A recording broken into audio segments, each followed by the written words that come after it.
other. So yeah, if you're frustrated too, here's your chance to make a refreshing change. You'll notice the difference as soon as you call. They're easy to talk to. You can get a price within 2 minutes. Here is the number. Call 855-SHARE-40. That's 855-SHARE-40. 855-SHARE-40. Apple's News app is facing new scrutiny over allegations of political bias. A recent study by the Media Research Center found that in January, 440 of 620 featured stories came from outlets rated as left-leaning, 180 from centrist sources, and none from right-leaning outlets. The findings promoted Federal Trade Commission Chairman Andrew Ferguson to send a letter to Apple CEO Tim Cook, questioning whether the app's curation could raise concerns under federal consumer protection law. Apple News Editor-in-Chief Lauren Kern has previously said the platform takes its editorial responsibility seriously. Apple has not yet responded to the latest allegations. A new analysis shows more voters are abandoning the traditional two major parties in the U.S., fueling heightened partisanship and frustration with the political system. Experts say this trend reflects broader dissatisfaction and may encourage independent and moderate voices ahead of the future elections. Sometimes the National Day calendar has it right. Today is one of those days. Your Wednesday just got a little better as it's National Drink Wine Day. You choose any color, any brand, as all offer health benefits. Scientific Health says 1 glass of wine supports heart health, reduces inflammation, and improves cholesterol, and has the same health benefits as 7 glasses of OJ, and probably a lot more fun, as wine is social, meant to be shared with food and a friend. Just designate a driver. I'm Bree Tennis. I'm Ron Warner, USA Radio News. You can help put vets to work by donating your car, truck, or van. Your donation will directly support programs to help vets find jobs or even start their own business. Donate today for fast, free pickup of your vehicle. Call 800-209-4580 for 24-hour response. Call 800-209-4580. That's 800-209-4580. Dependable Lock Service is your source for replacement car keys, custom safes from Liberty Safe, and so many more lock and key services. With over 30 years of experience in lock and key industry, there's nothing Dependable Lock Service can't do for you. Whether you're looking for duplicate automotive chip keys, rekeying commercial and residential locks, or custom safe building, we've got you covered. Call 603-886-0559. Nashua's Dependable Lock Services, 24 hours a day, 7 days a week. The sky's not the limit, it's just the beginning. I'm Ed Mullen from Nashua Aerial Advertising. There's no better way to advertise your business and or message than high in the sky. How can you make your advertising budget work for you? By putting your ads up where they'll stand out. The sky is an uncluttered, impressive venue. You can put your message over a region or location to target your desired demographic. Put your ads where they're needed. We provide coverage over communities through Merrimack Valley, Greater Nashua, Manchester, Lowell, and points throughout South Central New Hampshire and North Central Mass. Summertime beaches, sporting events, races, fairs, and festivals are all ready-made for banner telling. For more information, please visit us online at NashuaAerialAdvertising.com. And remember, the sky's not the limit, it's just the beginning. Tired of wondering where your money really goes? At Mammoth Nation, we built what was missing. The America First Marketplace.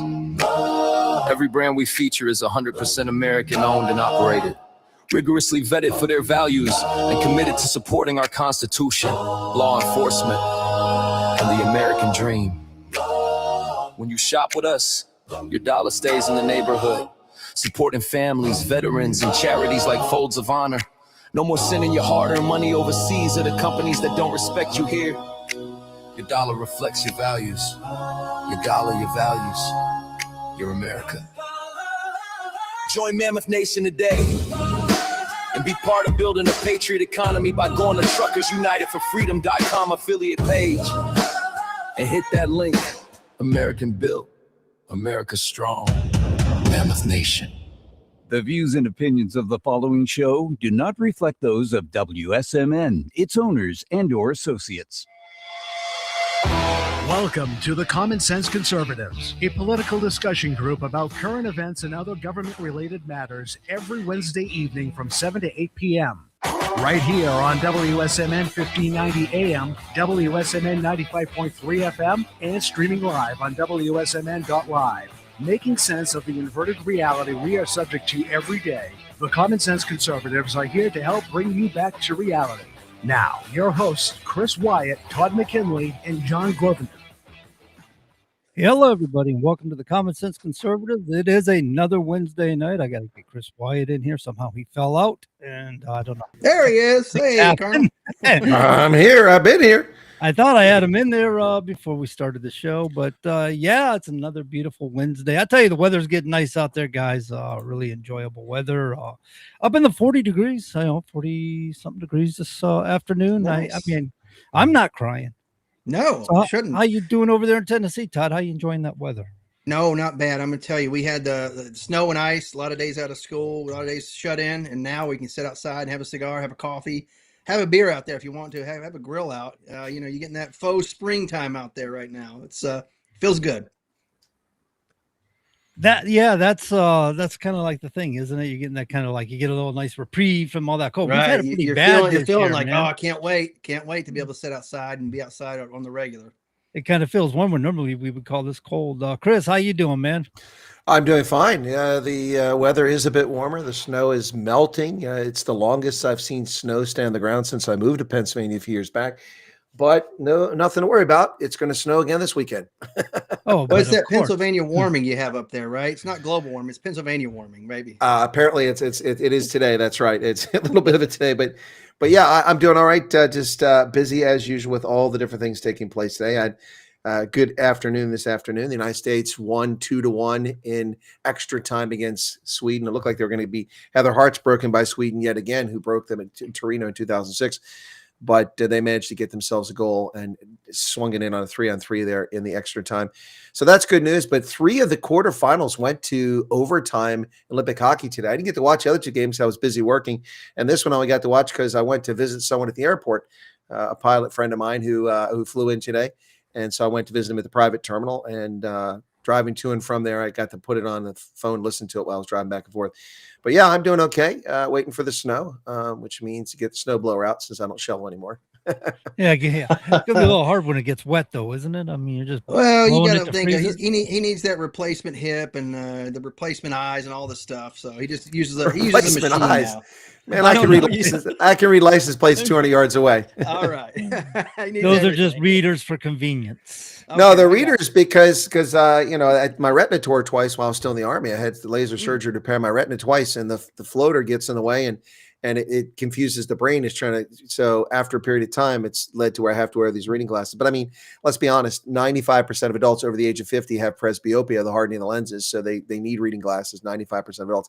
I didn't need them until very recently, but need them mostly only when I'm very tired and I'm working hard. If I'm not doing that, I'm good to go. But I'm tired right now. It's been a long day. I had that about 10 years ago, man. You start pulling out readers. You're like, well, what's this? I'll just use these for magnification purposes as I'm on my phone or whatever. And, I know all about it. Before I knew it, I'm in there getting eye prescription. There he is. But the other thing about them too is, okay, I wouldn't wear those either. Todd. No, Todd. Man, you look like Hazel. They're nearly cat's eye glasses. Hazel, I love it. No, that's good. No, but no, the readers. Look, I mean, the funny thing is when my eyes are a little bit out of whack for the reading, and I don't have them, it's like, what the heck does that say? I can't even read that anymore. It's amazing. I've had exceptional eyesight. I've had it my entire life, and hearing as well. And suddenly, it's just, it's, again, I've told you guys, if the Health and Human Services want to do something helpful for American citizens, they need to produce a pamphlet that says crap that stops working after you turn 50. Yeah, right. Yeah, that's right. Lots of things just don't work the same way anymore, whether you've been healthy or fit or whatever. If you've been athletic like I have, and Todd active in uniform, that takes a toll on the body, whether you like it or not. I mean, I retired and no hip problems, no neuropathy. Well, no vision problems, no nothing, and now it's like everything's just like falling apart, but I'm still healthier than 98% of people in my age group. That's for sure. Man, when I was much younger, they used to say the cure for a hurt back is more work. I wonder how that works after 50. What kind of drug addict addicted clown told you that? It works. I mean, you warm up your muscles and stuff, and as soon as they cool down or you sit down for a period of time, everything stiffens right back up again. Yeah, but if you got blown disc and stuff, you can't warm those up, can you? No. We're talking about a hurt back and I worked out hard yesterday. But you guys know the phrase, you can't fix stupid, right? You can't fix stupid. Yeah. Well, I just got a text message from Senator John Kennedy. It says, not even duct tape can fix I got stupid. the same one. I got the same one. That's Kennedy's hilarious. Yeah, he is. Unlike a lot of politicians, he probably came up with that they used. Yeah, he's smart as heck too, though. He is. He's highly intelligent. Oh yeah. So Jesse Jackson died yesterday. Yep. Yeah, that was interesting news. I guess it was bound to happen. What was he, 84, I think? 84. 84, yeah. The Reverend Jesse Jackson. I met him one time. I was in Chicago. I was getting ready to go into the Gibson's restaurant there, and he was walking out with a little entourage, and we're like, "Hey, Reverend, hey, can we take a photo with you?" He had no problem taking a photo and spending time with everybody, no problem. And he just talked to everybody, really nice, casual, very, very kind. Didn't say anything sideways. And I'm like, the person I was with is still from Chicago, and she was like, "I cannot stand this guy. Here's the reason." She laid it out there. She's had run-ins with him apparently in his group of people. But I was like, when was this? 2010, I think. 2010, yeah. So he hadn't quite developed Parkinson's yet. That hit around 2015. So he was still himself then. Okay. Right. Yeah. And he was nice and cordial, and he joked with everybody. And I was like, well, it seemed nice. And of course, he's a public person. He knows how to work a crowd for sure. But obviously our politics certainly differ, but he was nice to me in that moment. So, and I give him that. Well, it seems odd, but when I heard that he passed away at 84, I thought that's too young. I mean, after on Sunday we found out that what's his name passed away. Robert Duvall passed away. That's some pretty good innings there, man. That guy was bald for 70 plus years. Yeah, during The Godfather, he was wearing a hairpiece. Exactly. I mean, he was bald when he became an actor in the 60s, early 60s. No, Duvall was an incredible actor. It was ironic because Sunday I couldn't sleep for a bit, and so I put on Jack Reacher, the original Jack Reacher with Tom Cruise, the first one, and that was also with Robert Duvall. He played a role in that. He was already in his 80s then, 10 years ago. It's pretty wild. It was, I think, one of his best roles ever. I mean, I didn't really care for Apocalypse Now. That was a creepy movie, but he was pretty good in that too. He was good. Oh, he was great in that. Yeah, love the smell of napalm in the morning. Yeah, and he goes into this whole little thing. It smells like victory. That smell, that gasoline smell. Yeah, actually, that was pretty good. That sounded like Duvall. Yeah, that's pretty good. Oh, and Arlie Ermy was in there as well. He was a helicopter pilot. Who was it? Arlie Ermy. Big dude. Oh, that's right. Yeah. That's right. He was in that. Yep. Well, he's gone now too. Man, it's just all dropping like flies. The one that I'm look, I don't want to jinx anything, but the one I'm going to miss is when Clint Eastwood is gone. Oh man, he's up there, but. What a fan. I mean, we loved his movies as an actor, but as a director, I think he's probably a better director than he was actor easily. Well, I mean, he's such a diverse actor. I mean, Any Which Way But Loose, and, and the spaghetti westerns. And then, then he, as you said, directing Bridges of Madison County, which I didn't care for, but it was a great film. And then, he just had, I liked him in the one where he played the Secret Service agent, the Over the Hill Secret Service agent. In the Line of Fire. Good. Yeah. Great. I love that. And then the other one where he was a professional thief and he broke into the White House or something like that. Watch the president kill somebody too. Yeah, exactly. Yeah. And that was Gene Hackman, who also died in his 90s recently. Yeah. Jeez. Yeah, no, it's crazy. A lot of talented people. So, man, oh man. I mean, well, look at, John Travolta's 72 or 74 years old now. What the heck? I mean, even Tom Cruise is like 63. I mean, he's going to be on Social Security soon. Yeah, he won't need it. He will not need it. He'll collect it, but he doesn't need it. It is his money. We're talking about a lot of great actors right there. Nowadays, to find a good actor, you're like, man, it's hard to find. Most of them are just activists, pretending to be actors. Well, they all look alike. Chris Pine and the other guy, Chris Hemsworth. I can't tell them apart half the time. Right. I think and everybody's brother and sister is also an actor. Who's that? Who's also an actor? No, you were. No, I was asking you. So we're stepping on each other. I apologize. I was saying like everybody's brother and mother's an actor. All these acting families and stuff like that. It's a little weird. You know what I mean? But I guess if you're in. You can get your siblings in, your kids in, or whatever. I don't know. It's a very, very big nepotistic, profession. I got you, John. You were going. Oh no, I was saying I think they do that nowadays. They find people who have similar faces and stuff like that because they're more easily marketable because people already have familiarity with them. I think they've been doing that for about 10, 15 years at least. Okay, well, it makes a little sense, I suppose, but yeah, I can't think of the giants and titans of Hollywood like we used to have. It just doesn't seem to be like they're out there. Right. Well, now you got streaming platforms, and you got so many networks, and it's how do you keep up with who's an actor or whatever, where they're acting at these days? Well, you're 100% right. It's not easy, and like you said, there's so many different platforms, and a lot of these actors are doing these, straight to streaming sort of things, Right. and then you have to pay for these services, so you don't even see some of these great actors doing things. Like I've seen a few actors, I didn't know they did that. That was on Bravo, or it was on Paramount Plus, or it was on I can't watch that. It's an HBO Direct thing. Yeah, it's not like when you used to see them in the theater all the time, and or you saw them in television all the time. It's just not that simple anymore. Right. Yeah. It used to be there was like, oh, you're a television actor or you're a movie star. It's one of the two. Rarely would they cross over. And if they did cross over, it was, very, very rare occasion. Yep, indeed. The way you said that movie star, I was thinking the Professor and Marianne. I love it. Great movie show. Star. and it's such a stupid premise, but still just a great entertaining show. It's like it was 3 hours. It was just fun. It's just fun. I get Gilligan's Island on Tubi. But think about it, Gilligan's Island. Gilligan's was a 3-hour tour, so which means you had to go out maybe like an hour and come back an hour. How did you get lost in all that time? The storm kicked up, man. Yeah, they dragged them out to sea. Okay, all right. Well, which island? It was Don't you know the storm turned up and a tiny ship was tossed? If not for the courage of the skipper and his first mate, the minnow would be lost. The minnow would be lost. But you are right. On the shore of this uncharted desert isle with Gilligan, the skipper too, the professor and Marianne, the movie star. I loved it. Yeah. Oh my they goodness. had the reunion movies too. It was kind of funny, but whatever. Yeah, I liked how they use coconuts to power everything. The green energy guys ought to go to the Pacific Islands, just harvest coconuts. They can power everything, according to Gilligan's Island. You can make radios out of them. You can make boats out of them. And it's funny how they always had these guest stars show up, like the Globetrotters or something like that. It's like, how did they wind up on the island? How did they get out of there?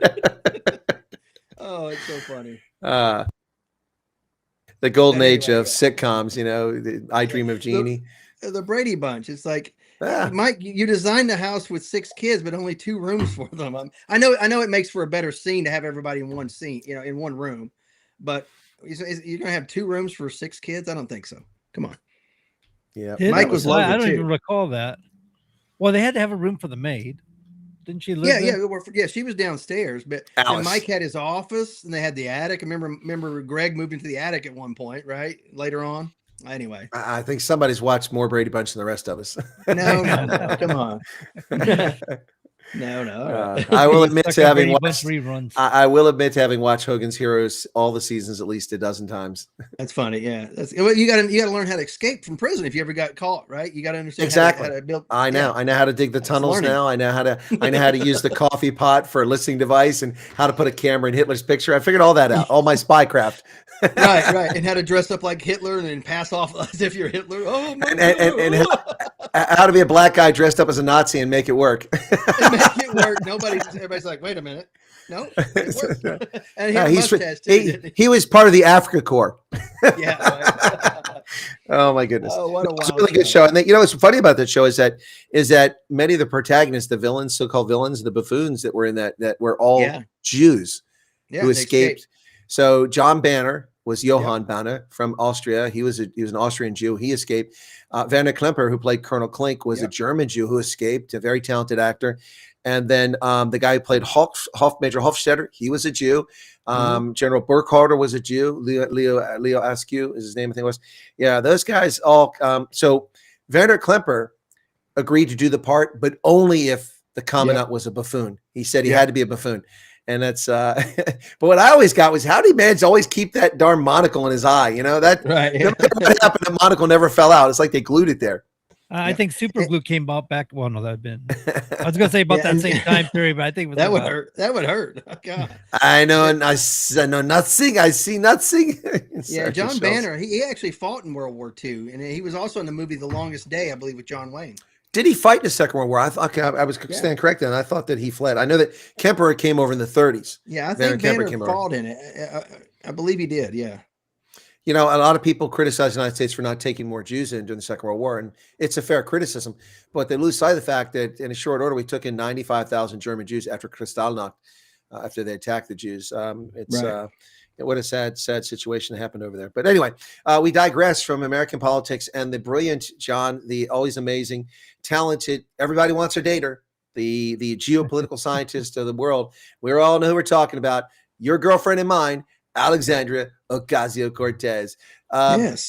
Yeah. Like, I'm like, yeah, that's like, I'm not sure. That's kind of like, that's a violation of like, I don't know, the policy. Cause it's like, I don't know, like below the equator. Huh? I think she's been hanging out with Harris for too long. Above the equator. All of Central and part of South America is above the equator, my friend. Apparently, so I guess she doesn't know what the equator means. Well, you got the map behind you there. Equidistance, yeah. No. She said Venezuela is below. She said below. Yeah. Anyway, below the equator. No, but Venezuela is definitely up there. Anyway, yeah. No, she's you got it backwards. She said it was at the equator or something like that. I didn't get to see it, but yeah, it's below the equator. She got it backwards. The bottom line. It's close. It's close, but it's definitely not. Anyway, go ahead. Yeah, but I think her was like Marsha, like a Valley girl. It's like totally just, it's just so pathetic. I mean, why anybody would invite that brainless twit to come over there? All she did was damage her chances being anything other than a useless member of the House of Representatives. Even her own party was tearing her down. Oh, I know. Even the CNN, they were criticizing her. Love it. What a buffoon. And that one eye slightly goes a different way. It's like, who are we looking at here, AOC? I'm sorry, as a registered Republican lusting after her, I'm not usually looking at her eye. Oh, you can't miss it. It's like it just kind of shoots off. It's like, what are we looking at here, AOC? Oh, apparently you can't miss it because I haven't seen it. I haven't noticed that either. But now that you said it, when he said it, I'm going to be looking for it. Yeah, you should. She has crazy eyes. Yeah. Oh, she's got crazy eyes. All right. Looks like somebody plugged her with a 10,000 volt jab. Woo! Like she's got jaundice and her eyes are going to pop out of her head. That's not the only thing she's crazy about. She's cuckoo for Cocoa Puffs. That woman is. That is funny you say that. I remember her grilling. Go ahead, John. I was just gonna say I remember her grilling people. And she's sitting there. She's kind of small. So she's sitting there at the desk with a microphone in front of her. She looks like a little kid with a pencil in her hand, and she asks a question, but her eyes bug out like Adam Schiff. Yeah, like, what's the answer? Yeah, Adam Shifterson. Yeah, he's a joke. He's another one whose eyes bug out when he asks questions, like he feels conspicuous or something, and it shows that way. Yeah, I was just on a meeting a few minutes ago of our Department Executive Committee for the American Legion, and somebody didn't have their mic muted. It was a Zoom meeting, and their cuckoo clock went off at 6:00. And then I was like, oh, I'm cuckoo for Cocoa Puffs. I just said that. It's kind of funny. But yeah, cuckoo clock went off in the middle of a meeting. I'm like, whose mic's not muted? Like, annoyed me a little bit there. That can be kind of irritating when you're having those sorts of meetings, or somebody wants to have a conference call on a cell phone, and you're fighting because one guy's really loud and one other guy's really low, and you got one guy blowing your eardrums out and the other guy you're straining to hear. Right. Oh, for sure. So yeah, Zoom meetings or something else. So tax season is upon us. And apparently President Trump stated that tax refunds of this year are substantially larger due to the one big beautiful bill signed in July 2025. The early Internal Revenue Service data shows the average tax refund as of February 6, 2026 is going to be $2,290, an increase of 11% compared to the same. So you guys looking forward to that almost, what, $2,500, $2,300? Well, who knows? We'll see after my tax return is done. I'm not trusting anything till it's done. No. Well, there's a little motivation to get it done, right? I go, hey, $2,300, I'll get this done. Yeah. Take a couple hours. I'll be making $1,200 an hour. Well, that's pretty good math there. Yeah. So, No, that's I was looking at that earlier today. I was just flipping through some news and stuff like that. They came up. So you guys hear about these Democrats who are going to take, I guess next Tuesday, Trump's going to give his State of the Union address, and the Democrats said they're going to sit this one out. They're going to go out there on the National Mall and have their own State of the Union address. I forget what they call them. Oh, Quite okay. a few of them. Okay. And What are you going to do? have Some people lawn like chairs? Come on. what was their name? They're going to have people such as, let's see, Yoko lawmakers, Ono, including 5 senators and 7 House members, along with other soon-to-be announced elected officials, leaders, and advocates, will gather at the National Mall near the Capitol for the People's State of the Union on the same night as Trump's speech to Congress, according to a Wednesday press release from the left-wing group Move On. Left-wing political commentators Joy Reid and Katie Fang will serve as host for the event, according to Move On press release. Oh, God. Some people are going to choose Joy Reid over President Trump. But you got to listen to some of this verbiage, right? I will not normalize Donald Trump's march towards fascism by attending the State of the Union address. We cannot pretend this is a business as usual.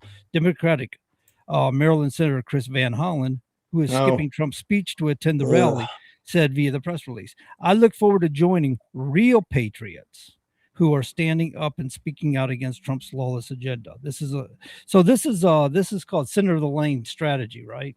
Now they're going to start using the word patriots. Remember when they were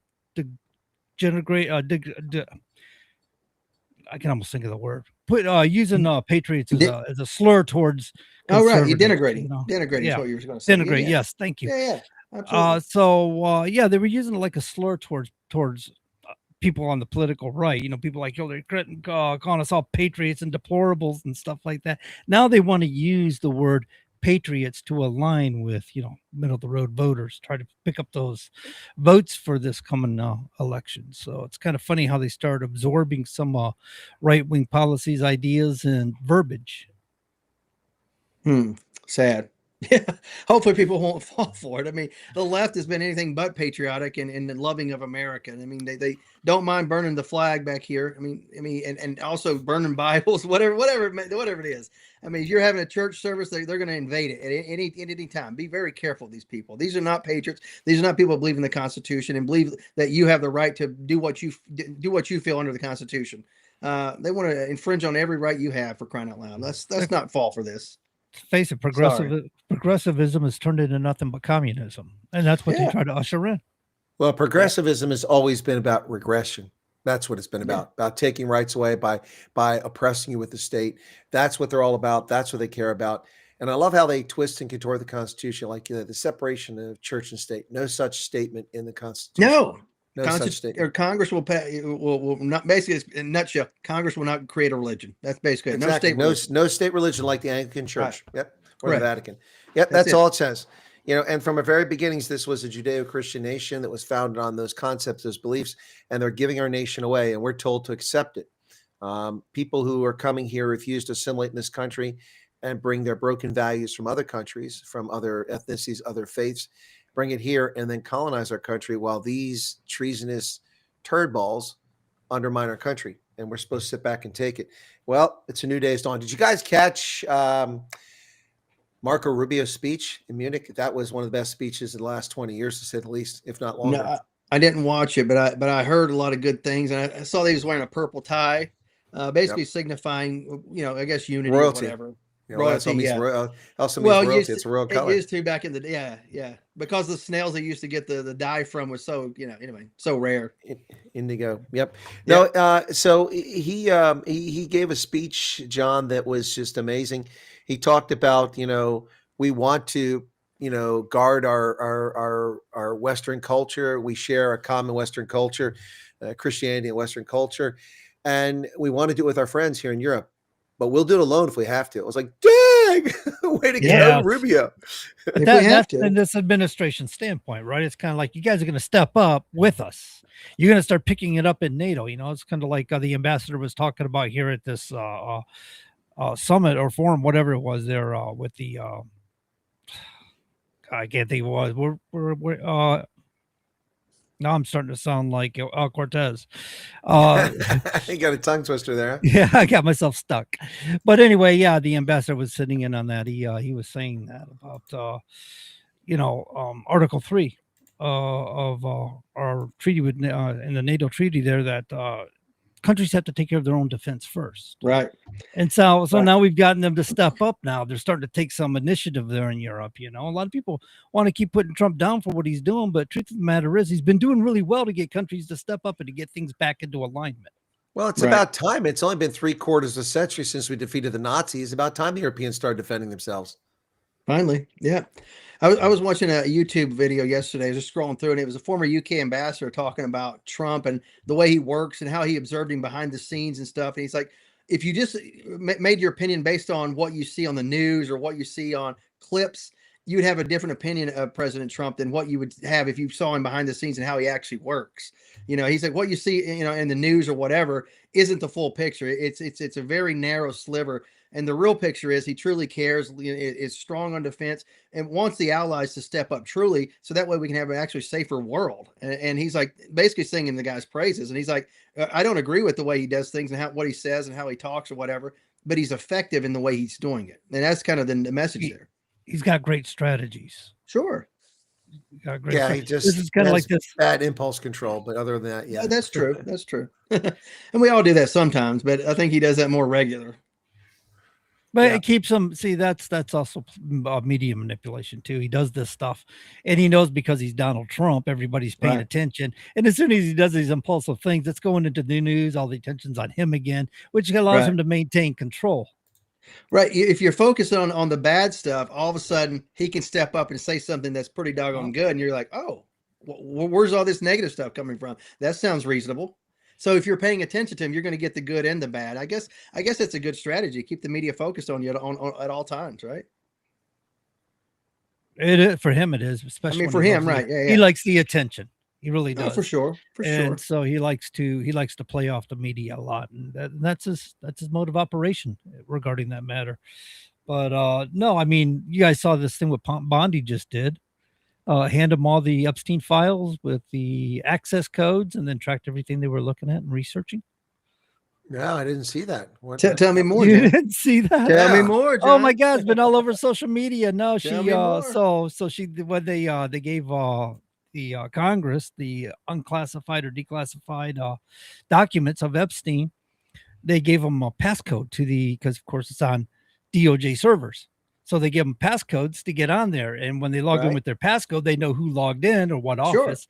And they know everything they searched for, everything they looked up. So when she was in that hearing, she pulled that out. And now they were ticked off because she was tracking them and spying on them, as they said. No, that's not spying. That's cybersecurity. I mean, whenever I worked at different agencies in the DOD, if I log onto a computer, your administrator can see that, rightly so. That way they can see. That way, if you're looking at other things you shouldn't be looking at, whatever, they can call you into question, and that's the right thing to do. I don't have a problem with that. No, I have no problem with it at all either. And I dare say they probably had a little, hey, warning or whatever, a little, note, you're about to read XYZ, you're being monitored, whatever. I bet there was a little note in there at the bottom that they didn't read. They might have had a disclosure. You give consent to be, whenever you're on there, you're giving consent to be monitored, right? I mean, most websites are that way, especially government websites. Terms of service agreements often say just that, by using our services, you give consent to our TOS. No right to privacy on a publicly owned government server. Honestly, you don't, right, Colonel? Nope, you have no right to privacy. You should have no expectation of privacy. In fact, when you go to government websites, it warns you. You have no expectation of privacy. You consent to search and seizure. I mean, that's the bottom line. Yeah. That's part of the counterintelligence world. That's how to protect ourselves, to make sure that the government, we have to protect. I'm not in the government anymore. We have to protect ourselves by telling people if they want to access the site, then they're subject. They're surrendering that right. It's like walking down the street and complaining about somebody taking pictures of you. You have no expectation of privacy. You're in public. Now, in your home, someone sticking a camera, a telescopic lens. Yeah, that's an invasion of your privacy. You're entitled to your privacy inside your vehicle, inside your home. Those are places, but not when you're in public. And there's a distinction with the vehicle. I mean, what you're doing in the car, as long as it's legal. But if it's not legal, if you're having sex in the back seat, you're not allowed to do that. Or you're smoking weed. Then that's different. But if you're in your car, you're minding your business, you either parked legally or you're in traffic and obeying traffic laws, you do have an expectation of privacy below that window for sure. Yep. Right. So, Colonel, you want to take this question over here? Holden says, So now Berlin is talking about enriching weapons-grade uranium. Germany shut down their nuclear power plants due to unhinged leftist pressure. How in the world would they convince their public to let them make bombs? You hear anything about that, Colonel? Proliferating anything? Well, the German defense minister is talking about arming Ukraine and talking about giving them supersonic missiles, and also, equipping them. Look, the German defense industry is one of the few things that's making money in the German economy right now, and that's what's fueling this sort of thing. And no one ever questions that. None of the analysts ever say, "Well, gee, I wonder why the French and the Brits and the Germans, and the Danes are so devoted to Ukraine." Well, it's because they're making a ton of money off their defense industry. And which, by the way, they've cleaned out their stock of old crappy equipment that's 30, 40, and 50 years old. They're replacing it with new equipment, and they're still selling stuff on top and make a fortune. The Germans shut down their nuclear power industry a couple of years ago in response to the Fukushima disaster, where the Japanese built a nuclear power plant along a fault line on the Ring of Fire. Now, there's a breaking plan. That's not a good idea. From an engineering standpoint, look, hey, where can we build this plant where it'd be in the greatest danger? How about right here next to the seashore on the Ring of Fire? The Ring of Fire, going down, down, down. Yeah, so they built a nuclear power plant on the Ring of Fire, and actually the plant held up even in the tsunami. It withstood everything, but they didn't shut it down properly because the cowards ran away. They scurried away hours before the tsunami hit, and they didn't shut the plant down properly, and we had a leak of nuclear material. So the German response to that, under the corrupt, German-hating former communist Angela Merkel, was, nuclear power, bad, shut down our power plants, which provided like 40 or 45% of Germany's electricity. Now Germany has the highest electricity rates in the world. People pay more for electricity than anywhere else. They try to rely on these solar panels, which dot all over the historic medieval towns and make them they can make them eyesores, no longer an attraction to go to for tourists. And on top of that, they put these windmills up that just, interfere with aviation, and they kill millions of birds or hundreds of thousands of birds in Germany every single year. And they're inconsistent. And in the meantime, they're over-reliant on Russian natural gas. Yet they're fueling the war in Ukraine. These people are psychotic. They really need a serious check, the mentality check. And what do? They go after the Alternative for Germany, claiming it's a terrorist organization. It's a political party. If anybody's a terrorist, it's the leaders of Germany and the chancellor and the idiots that run around and talk about evil things about the United States. But yeah, no, they're talking about doing this. It's just, I said this for decades, and I'll say it here tonight. If it hadn't been for us with 270,000 Army troops in West Germany and 100,000 Air Force troops in West Germany, 1 million Americans with a DoD ID card, the Germans and the Europeans would have started a war. If we hadn't spent 60 years there keeping them from fighting each other, they would have started a war. And look at it. When we start the drawdown, what happens? Yugoslavia falls apart. Europeans say, we got this. And they sit back and watch thousands of people slaughtered and ethnic cleansing taking place in Srebrenica and all over. It's the Europeans are useless, absolutely useless. They couldn't defend themselves as they needed to. They need us. And now they act like they want to do something about defense. It's long overdue. The Germans were spending less than 1% of GDP on defense for years, while Trump was demanding that people pay the 2% that they'd all agreed to decades ago. Well, 15 years ago. And then Trump was the bad guy. We're going to leave NATO. We're not going to leave NATO. We're just expecting you to carry your share of the load. And now they're finally doing it. But now they're going beyond that. Now they're talking about, let's step it up even higher. It's interesting to see the Germans actually do this. But I'm not shocked. I'm not shocked at all. I mean, Starmer's also calling for a greater defense. Isn't it ironic to see leftists in the UK arguing for stronger defense? This is a military that almost doesn't exist. We could get a couple Boy Scout troops together and have more troops on the ground than what's left in the British military. Seriously, they're down like 50,000 less total, something like that. It's ridiculous. Wow, their Navy's a joke. It used to rule the 7 seas. It can't rule. It can't rule the English Channel today.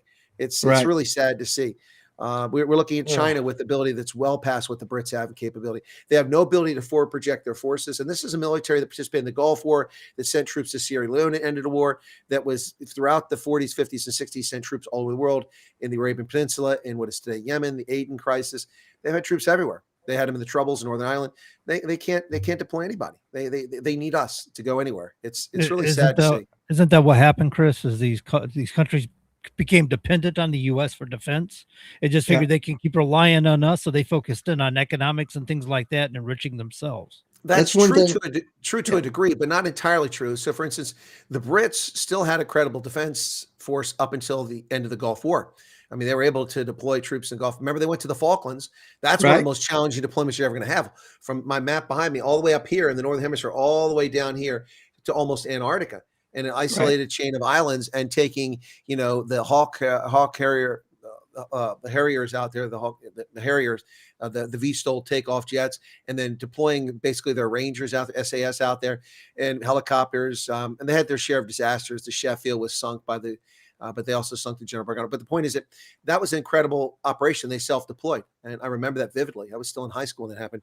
But the Brits had that ability. But what happened is that after the Gulf War, they bought into this peace dividend nonsense, like many of the United States did. And Francis Fukuyama's point, which people didn't understand, saying the end of history. He didn't mean time was over. He meant that the history we've known it in this competition is over and it's a new era.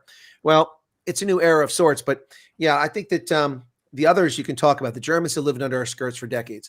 But the irony is that the Germans, up until the end of the Cold War, actually had a big force. The West Germans had 475,000 troops. The East Germans had 290,000 troops or something like that. Yeah. It was insane. So we're talking, almost 750,000 people in uniform between the two Germanys. And now they just have a couple 100,000 troops. So they after the war, they relied on us. Now, they did rely on us before that, but that's because there were millions of Soviets and East Bloc nations poised to come across the border. But when that threat went away, they overdid it. And not only did they reduce the size of militaries, but they precipitously dropped their spending on defense quite a bit. And the shame is that a lot of the German defense spending during the Cold War was actually spent for our installations. The Germans paid for a lot of and we had hundreds of installations in West Germany. And we withdrew from many of those installations and they shut them down. So they should have had a peace dividend there and still continue to spend money on a proper sized military. But they reduced it from 475,000 to 400,000 to 360,000 and down to the point eventually where there's only 200-some thousand troops in Germany. And it's just kind of a joke. It's kind of sad. So I think it's a combination of two things, relying on us and also this so-called peace dividend, which was nonsense. Wow. Yeah. Interesting. John? Yeah, no, that is interesting. So did you guys catch any of the Mark Zuckerberg is going to testify? You guys caught up on that at all, or because I can't elaborate on much. Mark Zuckerberg. No, I know he's moving to Florida and like one of those very rich or billionaire communities over there. So I think they have a private where police Jeff force. Bezos lives. Yeah, I think they have a private police force and everything over there. They keep everybody away. They keep everybody away. Apparently somebody's griping that she was addicted to social media or something, and it's Zuckerberg's fault. And I'm thinking to myself, how do you get addicted to social? I mean, isn't that if I'm somebody's going to sue, say Meta because they got addicted to social media, wouldn't that be like me trying to sue Philip Morris because I got addicted to cigarettes? Yeah, I mean, at the end of the day, that worked. That's what people did. Yeah. And it worked. Yeah. They got a fortune. They got billions because the cigarette companies found it cheaper to just give them the billions. And they got them off their back. It actually worked. So wow. So wait, do I still have a chance to get money? I mean, no, I wouldn't. Another thing the cigarette manufacturers did, they agreed to stop doing advertising on like TV, radio, and then on NASCAR and other things like that. I thought there was something past during the Clinton years. They couldn't do that. They couldn't advertise so much within school zones. And right. But there's lots beer, of things, alcohol, no problem. But the cigarette companies realized that the smart money was to let the Chinese smoke themselves to death. So the smart ones are selling their tobacco in China now, making a fortune, and still making tons of money in America. It's just hilarious. If you were to fight down the road, Chinese love their cigarettes, man. Oh, they do. Oh, I know. If you were to fight down the road, though, I'm just kidding, but seriously. Yeah. Well, according to what we've been hearing, the working Chinese are retiring age, and they don't have replacements. They're going to be in trouble in the future. So we were sitting there feeling threatened by Chinese as far as economics go, and they were collapsing anyway, unless they build a ton of robotics. Yeah, so Light Rain here, REIGN says, Starmer, ? Defense of what, ? So ironic that a country would build up military power while paying invaders to flood in. Make that make sense. I don't think we can. No, you can't. But you can't make sense of anything that the Labour Party does in the United Kingdom. They're just so psychotic. They take a few steps to actually save the country, and then the courts overrule them. Basically, it's what's happening there. That's a country that's been colonized and surrendered by white Anglo-Saxons who gave their country away to other people. And how ironic! Yeah, but they're fighting back now. We're seeing a lot of headway that way. But it's ironic. It was a kingdom that basically the sun didn't set on it. You know, the empire. It ruled the world, ruled the high seas for centuries, and now look at them, reduced to just sniveling, nothingness. It's being colonized themselves. It's kind of ironic in a way. I don't want to call it poetic justice Oh. or anything like that, because it's not, but it is in a way. You know what I mean? They weren't the best of colonizers. During the 19th century, they were, they had They weren't control. the Let's see, best. they had a 100-year lease with Hong Kong. They had so much going on, control over India and different parts of the globe, Africa, South Africa. Yeah. They colonized that. I remember watching them on the news walking out of Hong Kong, playing like Old Lang Syne or something like that, and then marching out. It was wild, man. That was when sad. the lease was up, what was that? Chris 89 or 90? No, it wasn't a lease. They owned it. They owned it outright, and they gave it back to the Chinese communists. One of the dumbest geopolitical moves I've ever seen. Big Chris time. Patton was the final British governor of Hong Kong, and now it's just a captured, politically neutered. They just put what's his name? Is it Jimmy Chang? What's his name? The media guy just put him in prison, a 75-year-old for a 20-year prison sentence because he stands up for democracy. It's unbelievable. Yep. No, the Chinese communists are evil, evil, evil, and the fact that anybody thinks they're worth talking to or dealing with is crazy. They really need to check their attitude. They are dangerous people. Right. They're ruthless. Right. Yep, you're right. John's looking around to see if there's any news out there. Go ahead, John. No, I was checking my, sorry. I think I cut the kernel off. Sorry. No, that's all right. It was. I can see a screen now. You got the audio levels coming across. It's almost like watching Audible when you record video audio. Yeah, no, but so guys, the Olympics. Are you keeping track on that, John? Let me jump in on your airspace here at the Olympics. I love talking about the Olympics. You guys watching that at all, Todd? No, I keep up with the medal count. That's about it. I do check hockey, like on the hockey, and also women's hockey. That's interesting to me because gold medal game tomorrow. We've got a good hockey team, and I truly appreciate that. That's for sure. The gold medal game for the women is tomorrow. That's right. I'll probably be watching that game. Well, that is it'll be U.S. versus Canada. We stomped Canada earlier. We'll see if we can pull it off again. I think it's Canada that they're playing. I hope so. Yeah, but that's the clash that's always the women cannot fail. We've had so many Olympic athletes that have choked. We had the skaters who've choked. We've had skiers who choked. But today, Michaela Schifrin, she gets it right. She had medaled since 2018. She missed out in Beijing. She was a favorite in all these events and crashed out in all of them, didn't qualify, didn't finish in many of them. But this time she won the gold medal. So she's got 4 Olympic medals now, the first ever U.S.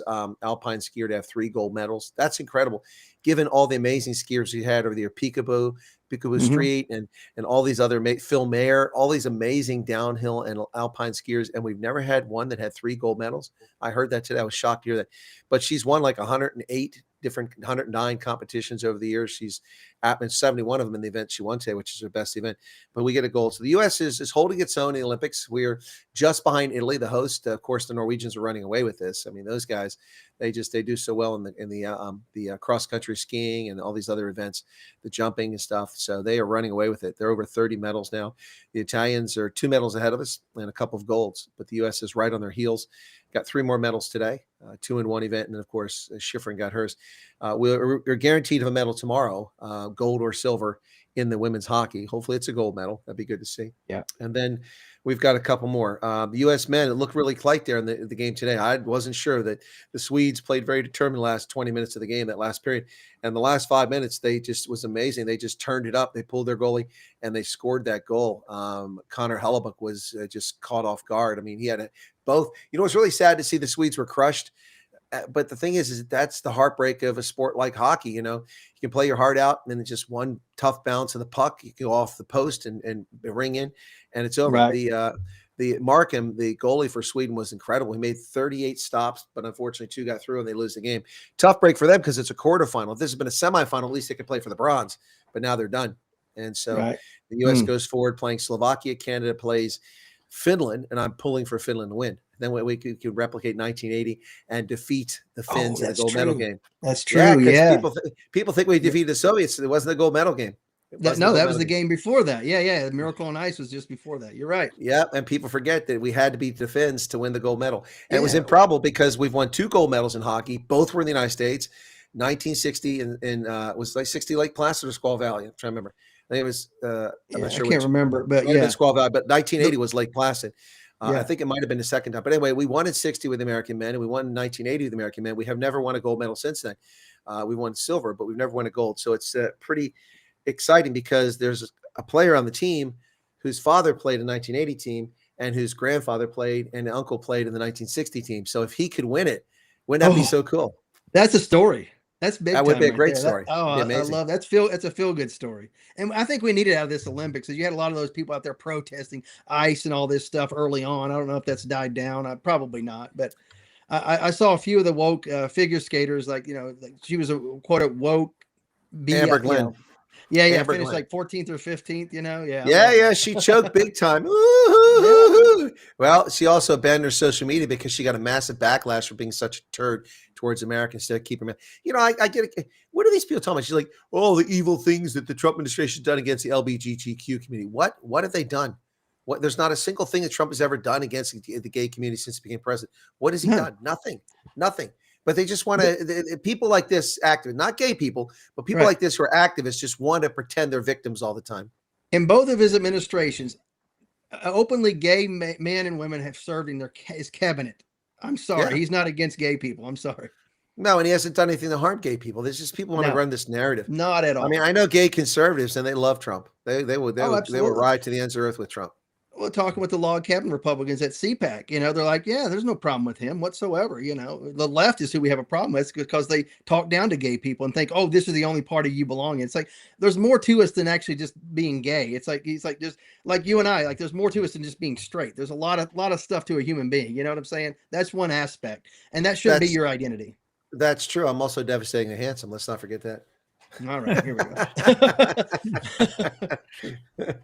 go. In Africa, I'm known as devastating handsome. Those are the opinions of Colonel Chris Wyatt, by the way. All comments can be directed to care of WSMN to Todd McKinley. Yeah, right. don't email at WSMN. They might get mad. Yeah, somebody said that they can sue me because I have a YouTube addiction. I don't have a YouTube addiction.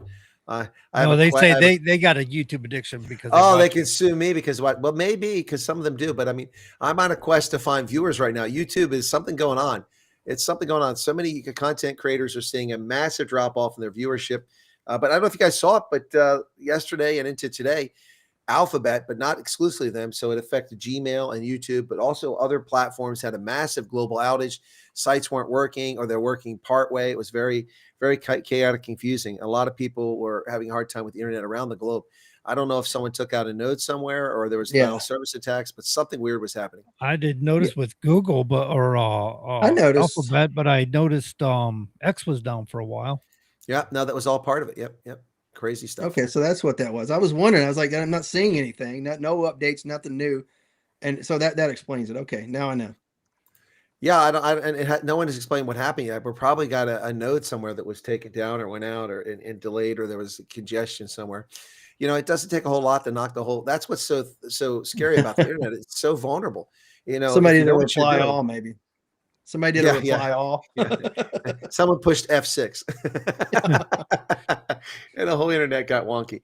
No, it's crazy how easily it is to disrupt that stuff. I used to work in national security agencies, so this is something I dealt with. Well, it seems to me the internet, they got this dead internet theory. I don't know if you've heard of this or not, but it has a lot to do with AI and the use of AI on the internet with the bots and stuff like that. Pretty much just taking it over. But it seems to me when you look things up, it's not like when you look things up 20 years ago or even 10 years ago, when you could find a lot of data or information at your fingertips. And now when you go to Google and you Google something, it keeps taking you back to modern news that's just happening here last few days. Well, I mean, in my day, you walked to the bookshelf and you pulled a copy of the Encyclopedia Britannica off the shelf and you look things up. I miss encyclopedias. They were awesome. Right, One of the viewers just said that the reason for the outages is that Alphabet's cleaning out all their Epstein files. Yeah, I saw that. Yeah. Gideon also says if bribery was an Olympic event, South Africa would have a gold medal. Yeah, that's true. It's funny today because I was meeting with a friend of mine at the airport here in Harrisburg. And he was looking at the snow and he said, thank God the ANC doesn't have to deal with snow. I said, yeah, because people would die. They wouldn't be able to plow the roads. They'd be trapped for weeks on end. They'd all starve to death. They wouldn't know what to do. This? Yeah, what is this cold stuff? Oh! Well, but not just a question of that. I mean, how would you do it? I mean, we can only give the tender to a black-owned company. So if you don't have a black-owned company, can't do the job, you give them the contract. Oh, they have no snow plows. Oh, well, they got the money. They still got this contract, though. You got two guys with shovels, like, yeah, we got our driveway cleared off. Well, good job. Now get the highways cleared off. Exactly. Crazy stuff. Anyway, maybe it's sunspots. Let's blame it on sunspots. But something definitely was up with the poo tube last night, and with X. Yep. So I used to love like the combat arms kernels and stuff. The S6 or the G6 would give like your you got sunspots, this and that. This could affect outages, and they're like, quit blaming the comms on the sun. You guys, it's like, you guys do your job. You can get. He's like, sir, sunspots are real, and he actually had a whole diagram of how it affects the Earth and everything like that. He's like, and the colonel, he's just kidding, but he goes, I think you're making all this up, S6. Sit down, But anyway, I think that's funny. You got to give the S6 a hard time, no matter what. I think. John. Yeah, no, I don't know what an F6 is, but the S6. The S6 is the G6 or something. Yeah, so that's your communications OIC, or so in a brigade or battalion element. Sorry, and higher. That's S stands for staff. G stands for general staff. Correct, so if you have a general officer like the commander of a division, then they have a G staff, a G1, G2, G3, 4. Those are staff positions. G2 is intelligence. 3 is operations. If you have a field grade officer, which would be a colonel, lieutenant colonel, and a battalion or brigade command, then you have a staff section. And then you have S1, S2, S3. Not to be confused with the F6. F6 and S6 are different. F6 is the old way we would classify information. So you had two things: the reliability and the accuracy of information. F6 is the worst. Yeah, A1 is the best. F6 is the worst. So that's an old thing. I don't think people even realize we just classify information that way. But some old schoolers know that F6 means delete, shred. It's useless. Anything that's F6.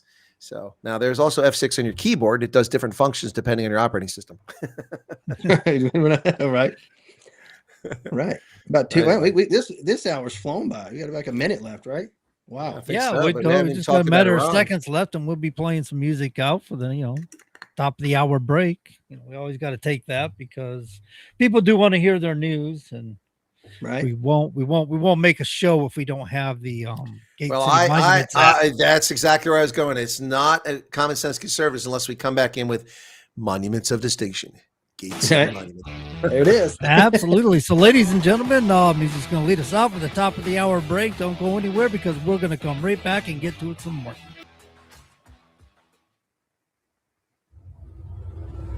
WSMN 1590, WSMN 95.3 FM Nashua. Listen, watch, and stream at wsmn.live. USA Radio News, I'm Anthony Lucero. Investigators are hoping Nancy Guthrie's pacemaker will provide clues in the ongoing search for the 84-year-old mother of Savannah Guthrie in southern Arizona. The pacemaker company from day one, we've been involved with, touched, and they've been very cooperative with us. And today, as we speak, we're still working with that. The pacemaker disconnected from its monitoring app the morning she went missing, so authorities are using a signal sniffer to try and locate it. The reward for information leading to her whereabouts now totals $200,000. President Trump honored Black History Month during a White House reception, recognizing Black members of his administration, including HUD Secretary Scott Turner. Black History Month is really all about American history. He issued a February 13th proclamation marking the month and paid tribute to civil rights icon Reverend Jesse Jackson, who died on Tuesday at age 84. Peru's Congress has removed interim President Jose Jerry just 4 months into office, voting 75-24 to oust him amid corruption and undisclosed meetings with businessmen as the country heads toward an April 12th general election. Lawmakers will elect an interim successor to lead until the newly elected president takes over in July. American Mac Forehand won silver in the men's free ski big air final at the 2026 Winter Olympics, earning his first Olympic medal. Doesn't feel real still. It probably won't feel real for the next week, so time to celebrate, I guess. Fellow Americans Troy Podmelsak and Connor Ralph finished 4th and 5th. Norway's Tormod Frostad took gold. Austria's Matej Fancer earned bronze.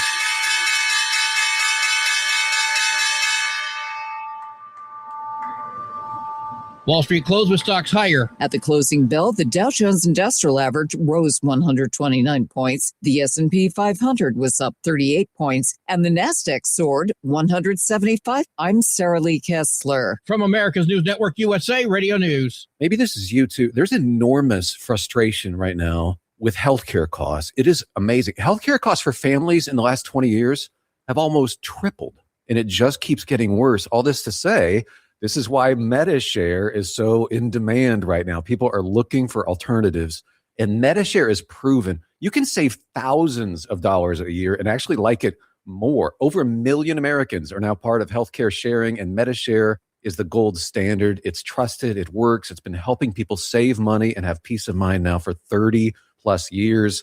It's not some big impersonal thing either. It's a community of people like you helping each other. So yeah, if you're frustrated too, here's your chance to make a refreshing change. You'll notice the difference as soon as you call. They're easy to talk to. You can get a price within 2 minutes.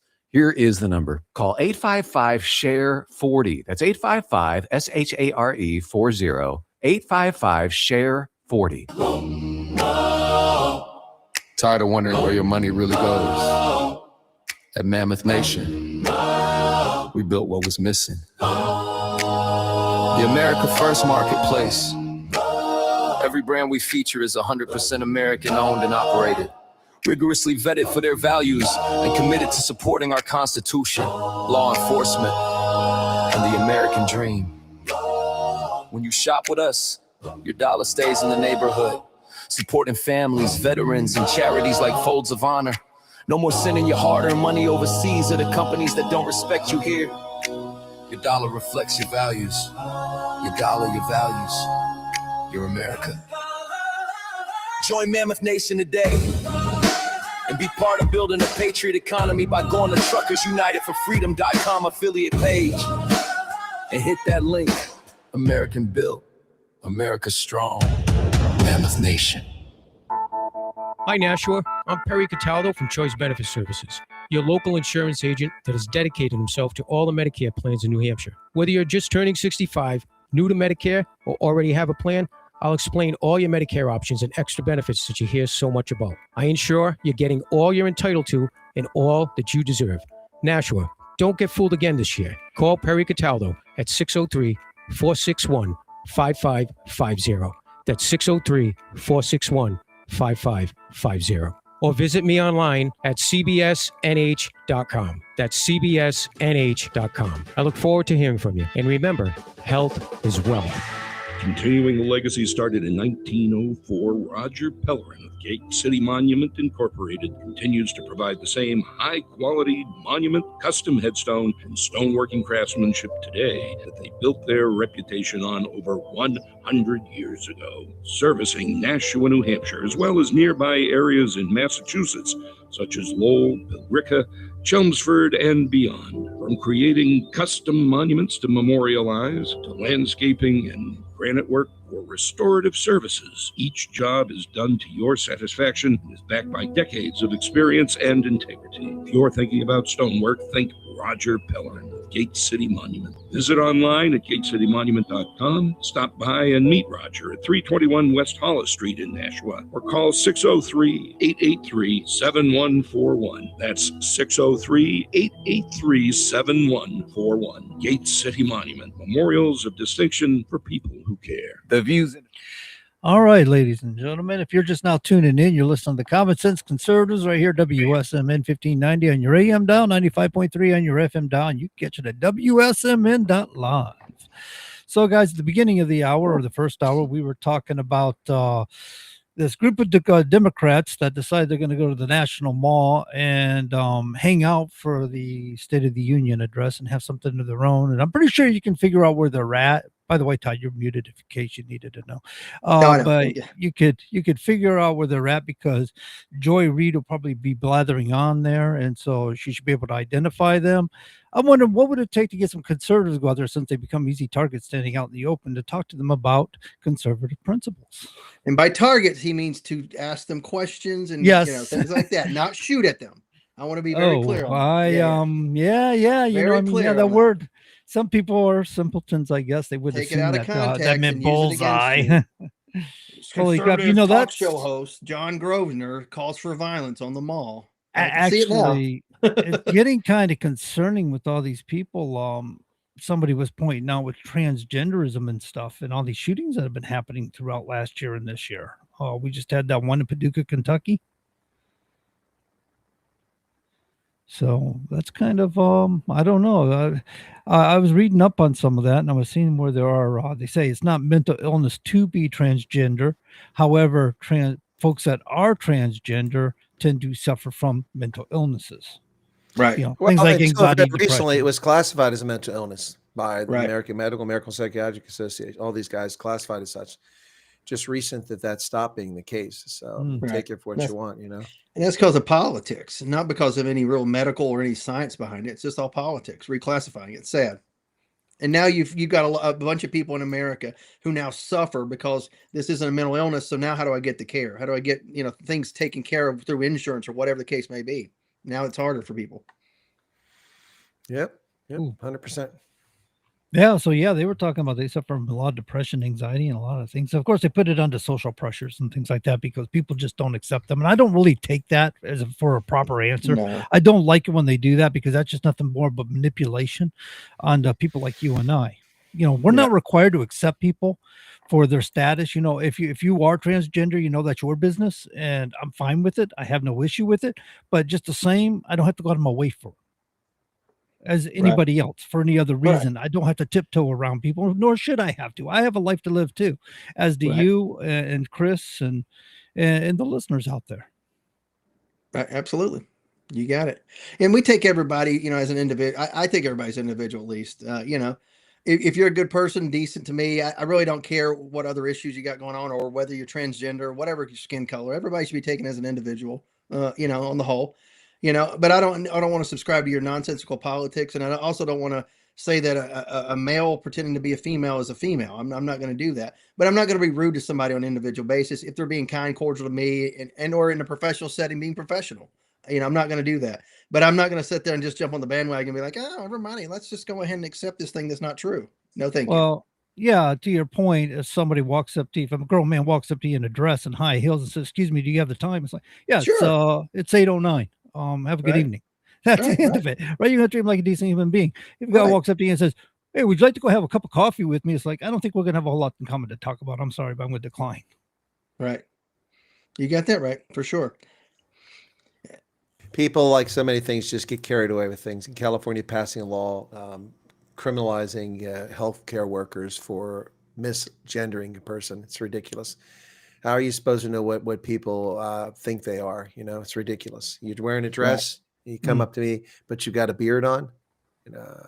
Come on, that's not it's not how life works. Not how life works. So basically, my approach would be that, sorry, I'm not available. You're gonna have to talk to another provider. Right. Or you slide the little thing over in front, going, out for lunch, be back in 20 minutes, and just sit there and eat a sandwich in front of them. I eat at my desk. Sorry, it's my lunch break. That's kind of messed up. But I get it. I know. Eat right in front of everybody, make them wait. Joking around here. Well, no, it's just, I don't know. It's not prerequisite to tell people if you're, have certain statuses and stuff, just act like a normal human being. That's what we do in society. Right. We have a foundation in which we work on. We have a language in which we work on. We use the language. It's foundational.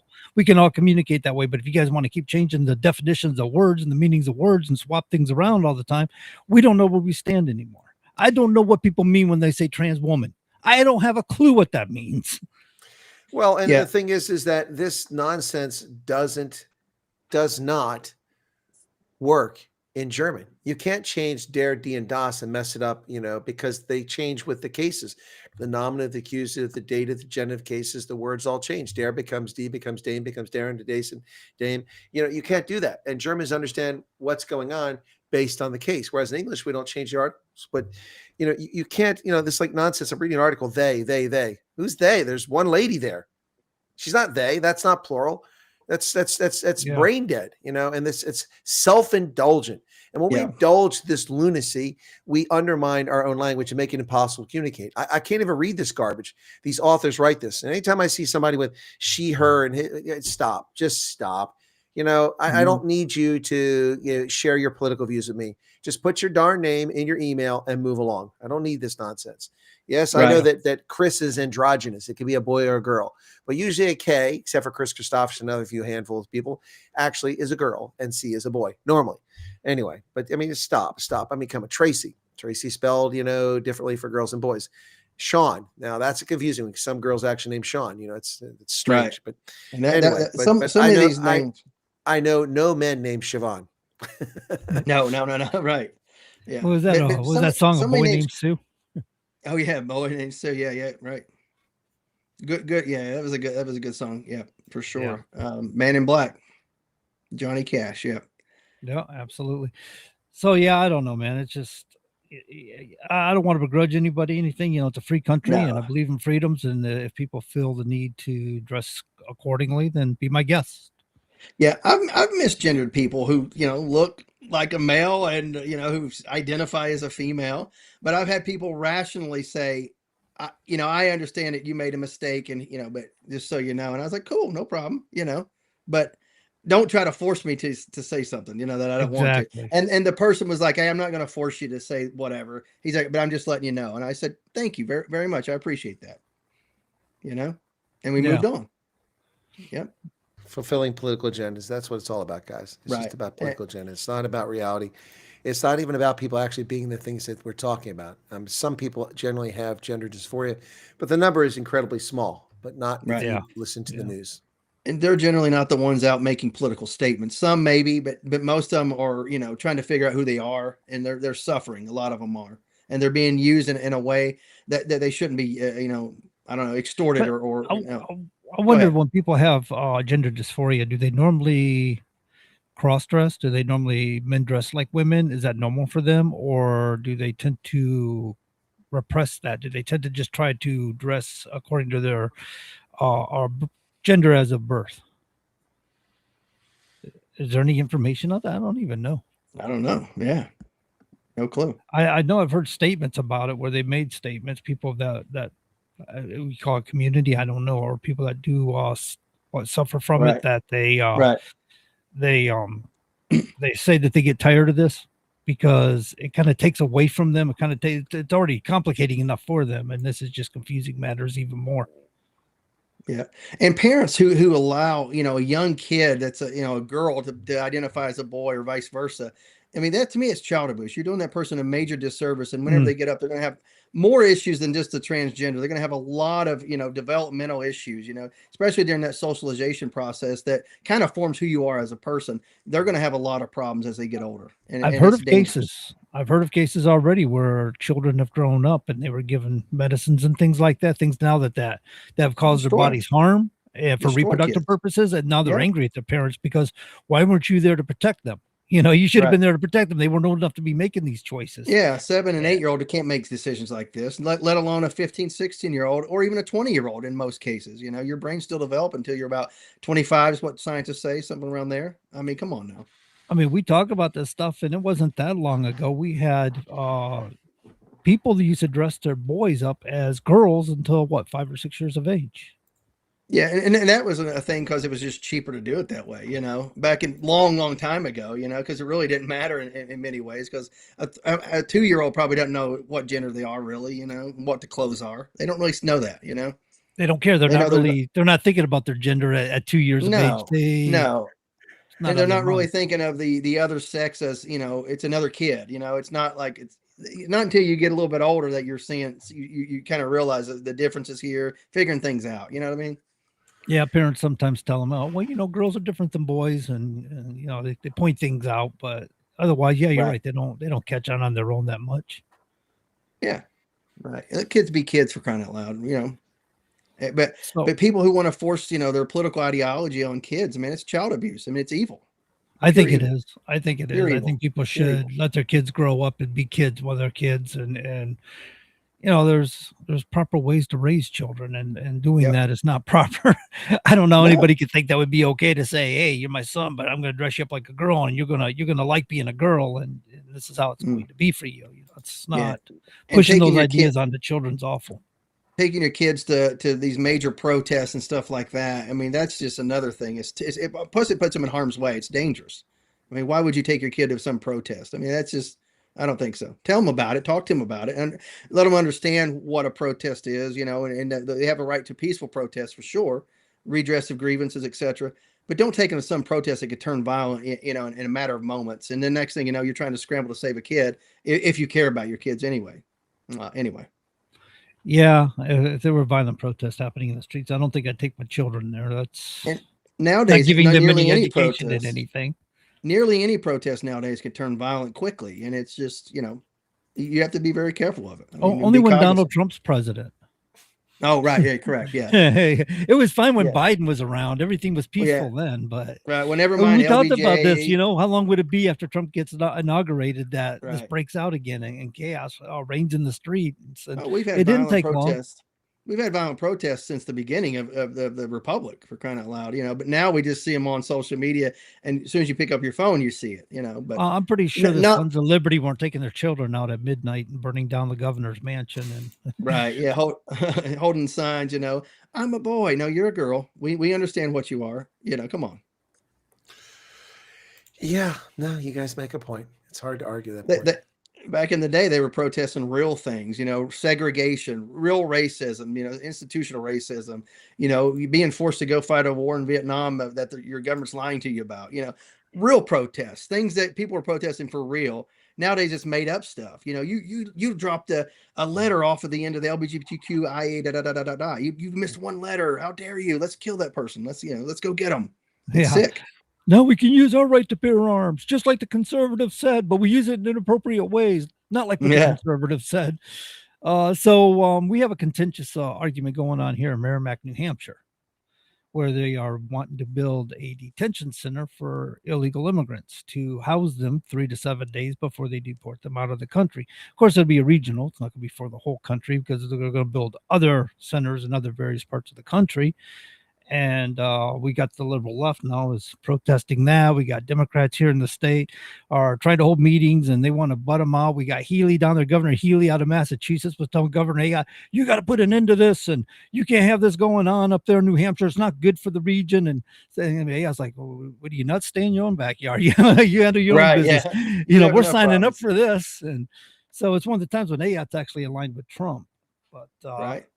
And so they're going back and forth. They're trying to keep them from building it here. It's going to be quite a chunk of change. I think it's about $178 million to operate it for 3 years, another $158 million just to set it up. Wow. So, and Trump is doing various of these throughout, like I said, throughout the country. And now I'm reading that there's a group of conservatives don't think Trump's moving fast enough. But I mean, he's putting up detainment centers. He's putting up things. Right. But they want a plan to have over 1 million illegals removed from this country by the end of 2026. Well, they've already moved nearly 3 million. They moved almost 700,000 illegals removed by the government and over 2 million removed themselves in the past year.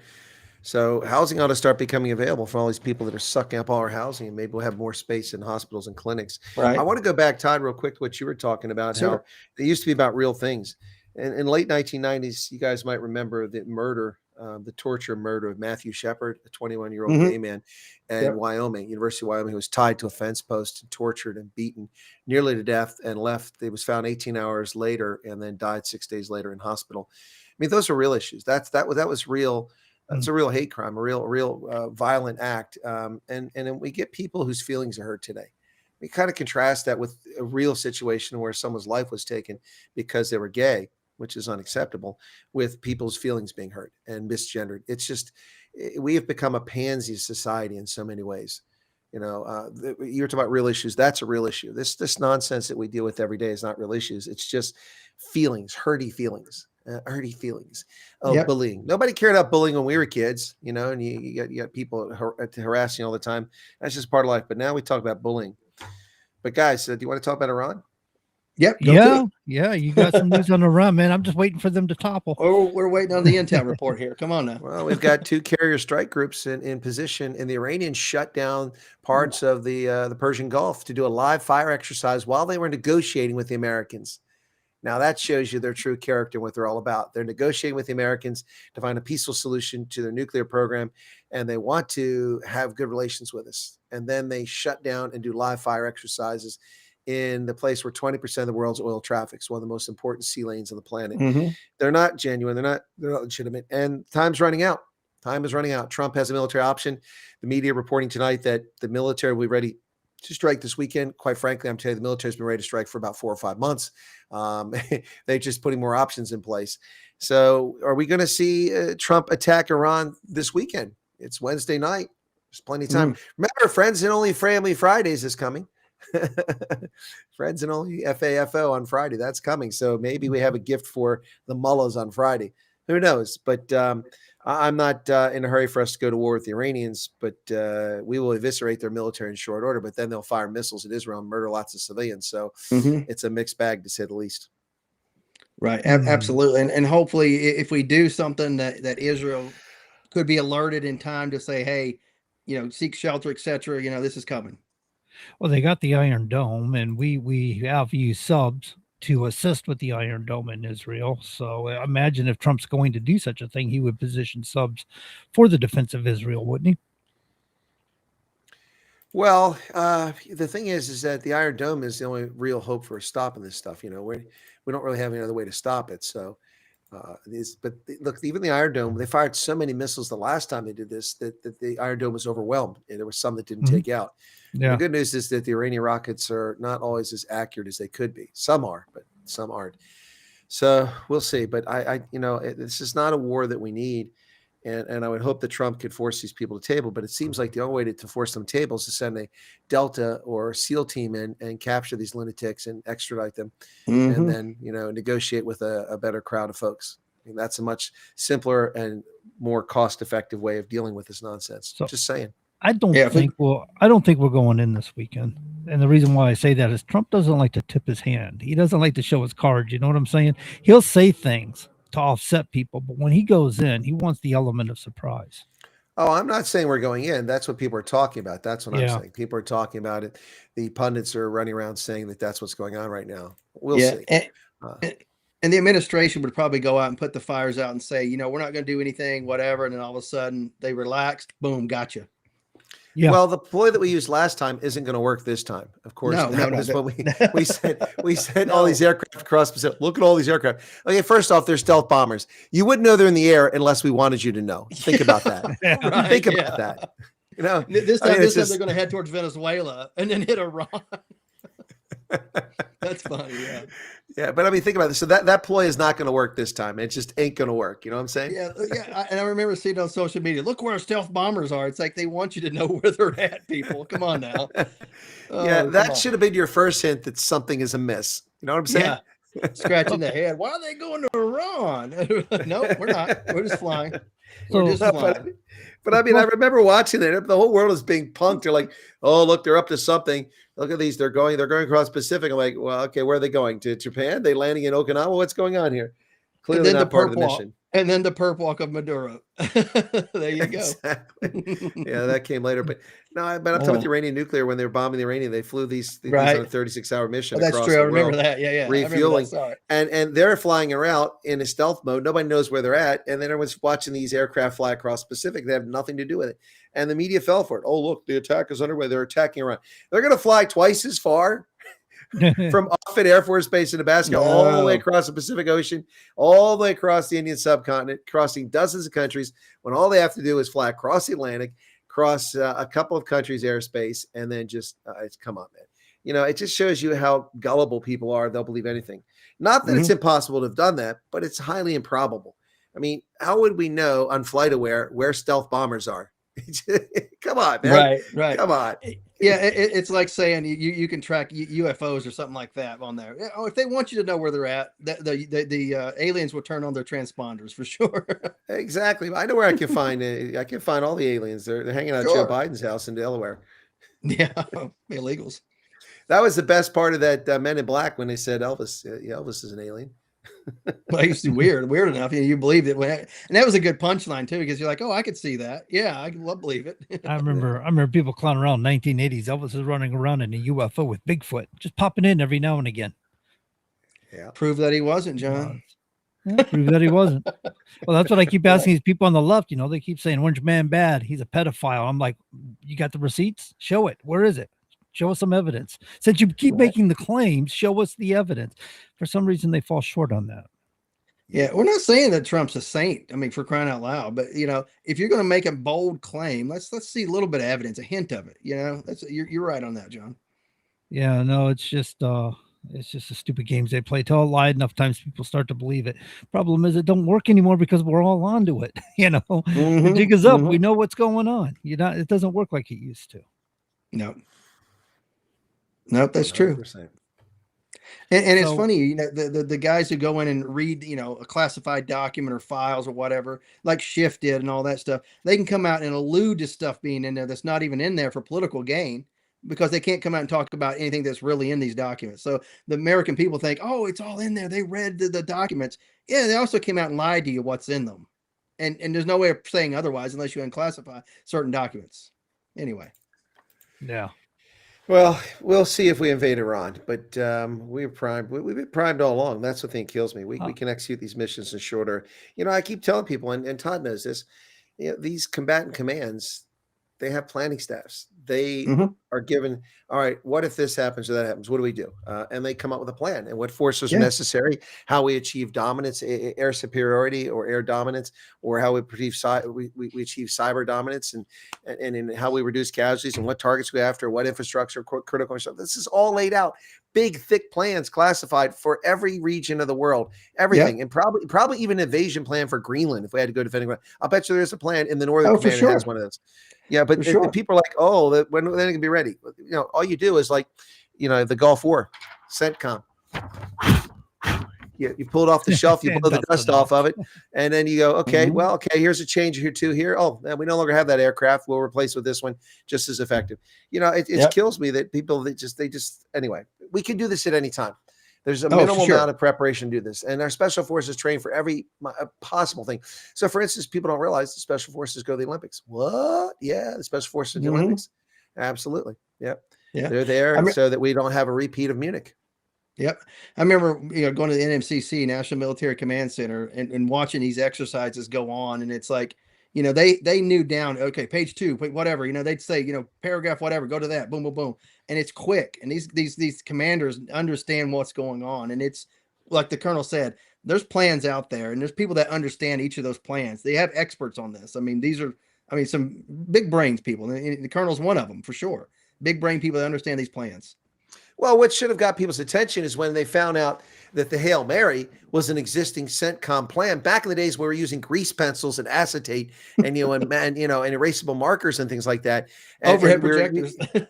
Overhead projectors. And we were using, Wise PCs and Multimate and WordPerfect, and Lotus 1, 2, 3. These things. That was that time frame when there was only one. Not AWACS. It's the one that gives the moving target indicators. The rivet joint, one rivet joint in the entire inventory, and it was a test model, and they weren't allowed to use it, and they had to get permission from the Secretary of Defense to use it. And it was one of the most important things in the war. One aircraft, rivet joint. Anyway, I think it was rivet joint. That's what I'm thinking of. Anyway, but all of this stuff, back then in 1991, people should have realized that. Oh gosh, look at this. They pulled a plan because they told us they pulled it off the shelf. Here's the Hail Mary. There are only a few modifications. We didn't expect all those allies, but we didn't expect the Syrians to be moving with us, but they were added to the mix. And Egyptian division was added in there. But the plan was almost identical to what they came up with. People should have woke up, realized back then, wow, these guys in the military, they plan for everything. Yes, we do. Yes, we do.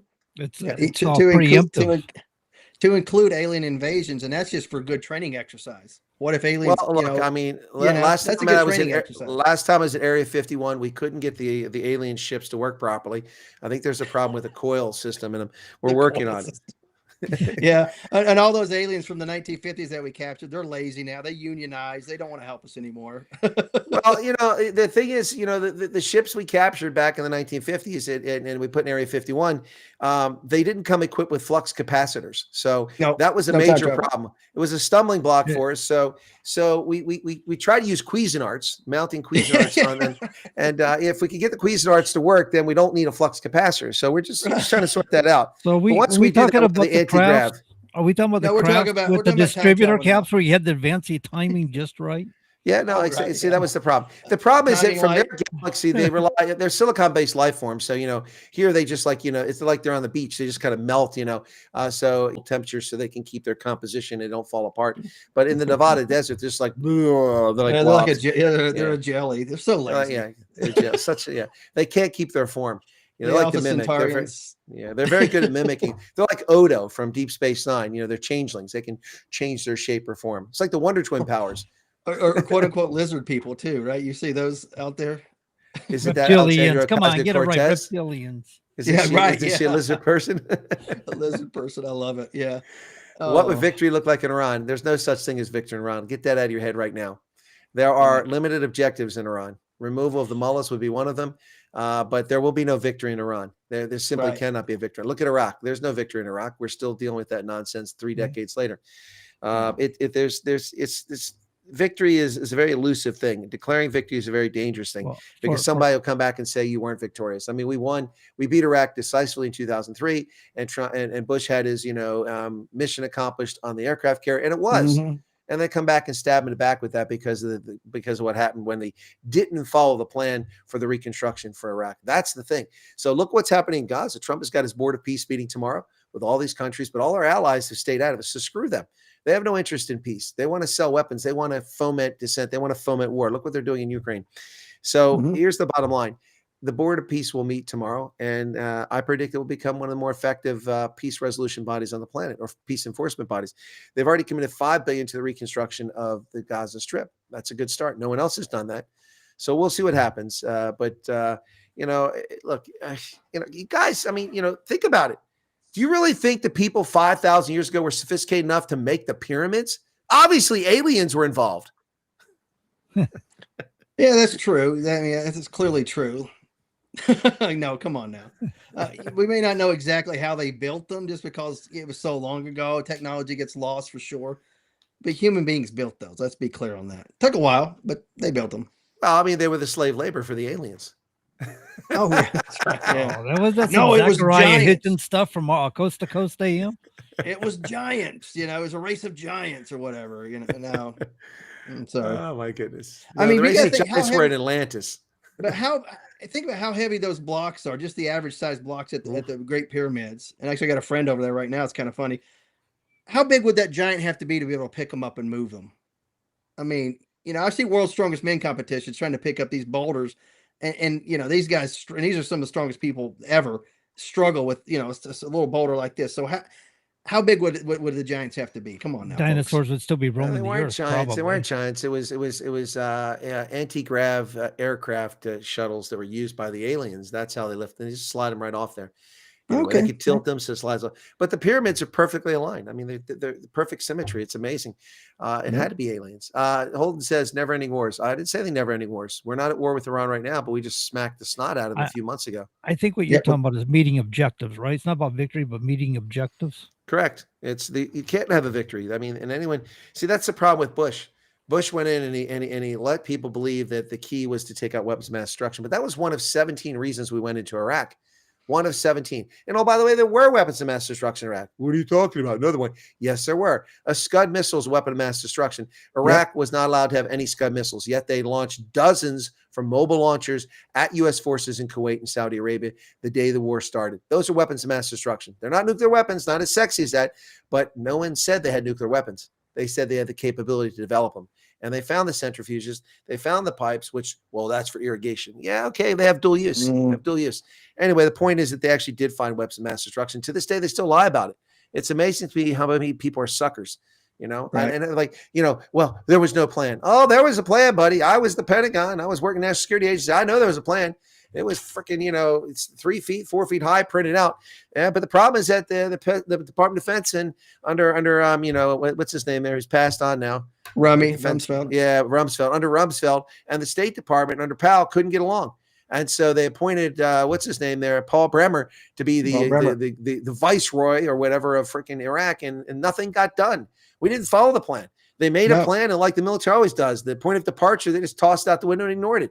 We won so quickly, they were shocked, so few casualties on our side, and such a huge magnificent victory that they all just got fat, dumb, and happy. Okay, things are fine. No, it's 135 degrees. People are sweating their tails off. They need air conditioning. Fix the power plant. There's no clean water. People are getting cholera. Clean the water up, but they didn't follow the plan. There was a plan for reconstruction, and it all fell apart because the Bush administration was comprised of idiots who fought each other instead of working together. And that's the bottom line. Right, absolutely. And of course, they disbanded their military security forces. The State Department did, right? And that was a big... so that was another problem. They didn't demobilize them properly. They just put 170,000 soldiers on the street who had no income all of a sudden. And guys who knew where they also knew where the caches of weapons were at, so they went and simply got them because the Iraqis had fallback positions with weapon caches all over the place. Perfect situation for terrorism. And the lack of common sense was applied here. I worked after that stuff started to fall apart at the Defense Intelligence. I'm like, what are you guys thinking? This isn't a surprise.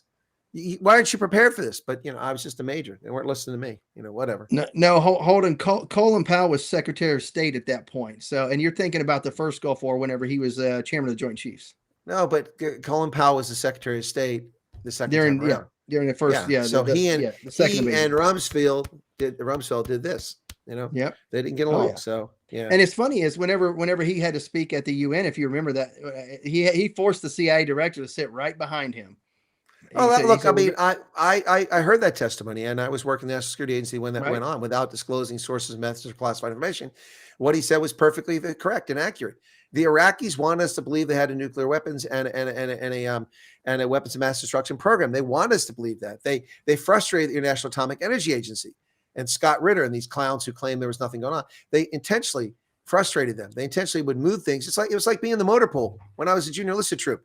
We don't have the BII, the basic initial issue, the pickaxes and the shovels and the lug wrenches because someone lost in the field. So we have it out on display for the first vehicle. As the platoon leader and the platoon sergeant go down to check each vehicle, then the guys in the front take the stuff, run all the way down behind the trailers and put it down there for the end and just there. Oh, look, they've got equipment too. And this is what the Iraqis were doing. And Scott Ritter fell for it.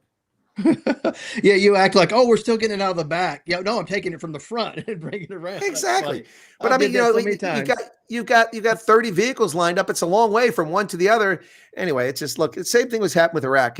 They want us to believe that, and the Bush administration was foolish in letting that narrative run because it was sexy. Weapons of mass destruction. You didn't need it. There was no need for that. Iraq had illegally invaded Kuwait and threaten the world's oil supply, not the U.S. oil supply, the world's oil supply. Without the Middle East, the Persian Gulf oil from Iran, Iraq, and from Saudi Arabia, Europe and Japan would have collapsed. Mm-hmm. And now these days, China as well. China would collapse because they get their oil from Iran. They didn't need much oil back then because their economy was tiny, but it was less than $2 trillion back then. Now it's close to $20 trillion. The point is that those economies depend on. Now, if those economies collapse, it has an impact on the U.S. We're not an island to ourselves. We rely on some trade with these countries, but we're not as reliant on trade as countries like Germany, where half their GDP is trade. Just a quarter, less than a quarter of our GDP is trade. So we could survive that much better than they can. But look, this is just the way it is. And then, by the way, I should mention this. One of my moderators, who is a South African who applied for the FG program a year ago, has arrived in Washington, D.C. today and is at his hotel tonight, flying to his ultimate destination tomorrow. Okay. So that's what the comment means. Welcome to America, Mad Max. Good to see you here. And once you get settled and get some sleep, you need to get back to work as my free unpaid moderator doing your job. Yeah, get to work. Welcome to America. Get to work. For free. Yeah, thank you, Mad Max. I appreciate it. We used to refer to that as the vast unpaid research department. Is that what it is? Okay. That's how we used to call it back in the day, but moderator, research department, it's all, in the neighborhood. Light Rain's talking about, I think Coral Castle. That guy died in 1951. That down in Florida. I can't remember his name. Yeah. Leeds. He was born in Latvia or. Yeah, but down in Florida, he would work at Edward Leeds Skellman.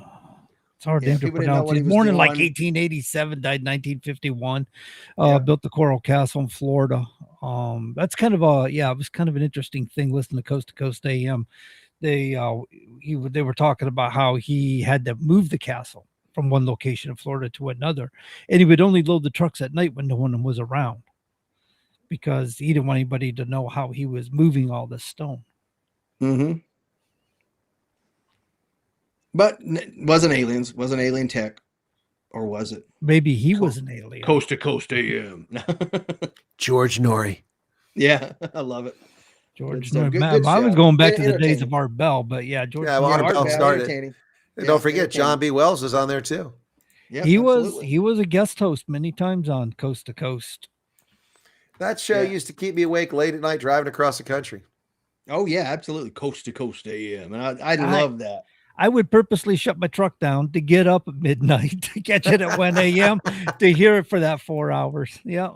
Yeah. Yeah. Well, I was out west, so it was, you did mountain time zone. A lot of times I heard that. So you kind of catch it in between. So it isn't quite so late.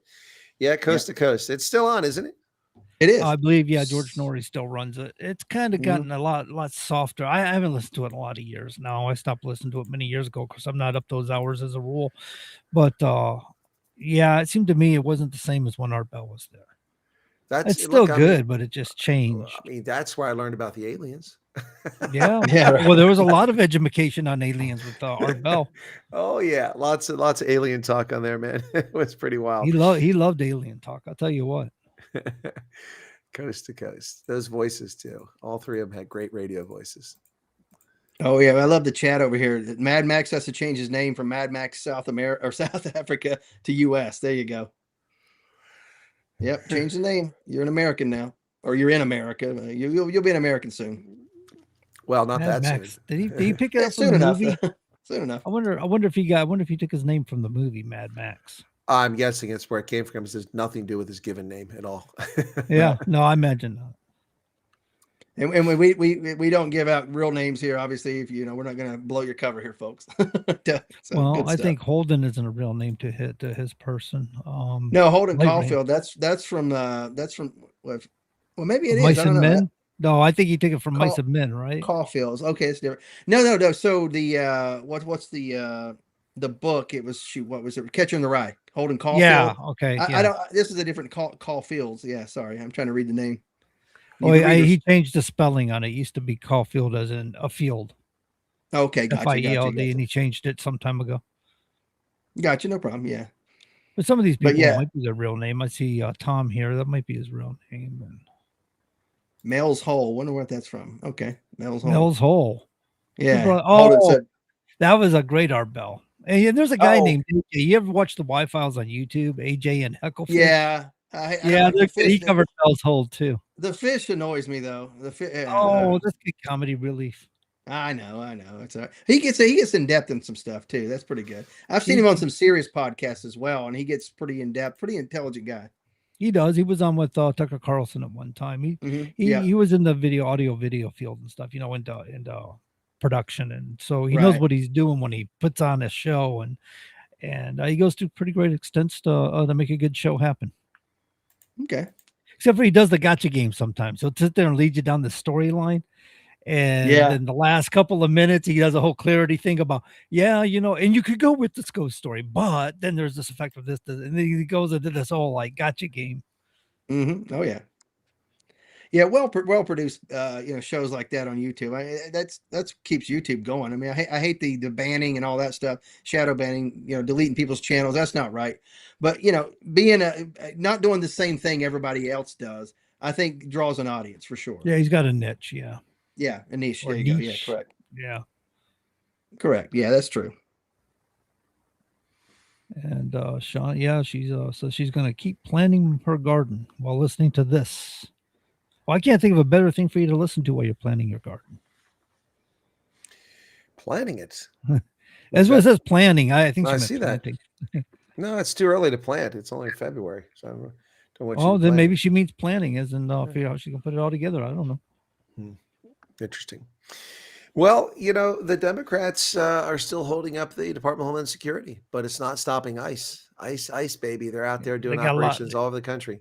that them sinners that I was telling you about came out of the big beautiful bill, so they're already funded for this. $70 billion. This isn't going to stop. This train is going to keep going for a while. It isn't going to stop. Mhm. It's driving the Democrats nuts. They've actually backed off on some of the requirements, but they still want to put the lives of ICE agents in jeopardy by having them walk around with their faces exposed. And we've seen what these people have done to dox their families and threaten their families. Right. So, Oh yeah, absolutely. We got Joe, Texas with a Z. Hello, everyone from Texas. Good stuff. Appreciate Texas tuning in. Absolutely. yeah, at my meet and greet, John B. Wells and his wife Brenda came to that down there in Texas. We were talking about coast to coast. Yeah, you I told was going to say that. You we said it talked kind of about that last casually time. too. Yeah, just to throw it in there. Yeah. John, I had what? John B. Wells at my meet and greet. No big deal. Yeah. He's only been on the show like a million times. A million times. Like a couple weeks ago, I was like, I'll be on his show like next week or whatever. Yeah, well, I'm going to be on it tonight. You know, like, all right, whatever. No announcements or nothing. He's just kind of like casually. I'll Oh, be the other on it day when I was on tonight. John's show, John B. Wells, man, keep up. Yeah, he came to my meet and greet. No big deal. It's good. It's good to be loved. Right. Oh Casual my name dropping. goodness. Yeah. No, I mean, as far as I know, a lot of people don't know who John B. Wells is. I mean, I know John knows he is because the coast to Oh, for coast. sure. I didn't know if, so. He has a but classic radio voice he's got. he's got great. a class. He's got that voice. So, Chris, I just want to tell you, I want to thank you a lot. And the way he want to thank you questions very much. too. The way Yeah, he no, it's questions great. is great. Yeah, Yeah, his got a good style. timing, his timbre, his timing, it's his intonation. It's all spot on, man. It's really, really good stuff. He was cigarette spokesmodel back in the day Right. in South Africa, the Lexington brand. He was known as the Lexington Man. What a cool nickname to have. The Marlboro Lexington Man, Lexington Man. There you go. Exactly. So yeah. You got a beautiful wife. Yeah, Brandy Wells, lovely lady. And good the people. meet and greet was pretty good. So Yeah. I'm off to Pittsburgh, not this weekend, but next weekend. But I'll be back for the show. I'm leaving after the show and headed up there to meet some more refugees. We got a family that came over who had a service dog. They have a teenage daughter who's 18. I thought she was about 15. She looks very young, but she has a service dog, which, if I understand correctly, she trained. The dog recognizes medical conditions she has by detecting the chemicals that her body's beginning to release about 15 minutes before her blood pressure drops and she faints. And of course, that can be devastating. You could fall and crack your skull open or break something. Yes. So the dog nudges her when he starts to smell the chemicals to let her know that she's in danger, so she can lie down and equalize and get it. So it's amazing. And she has an Instagram channel.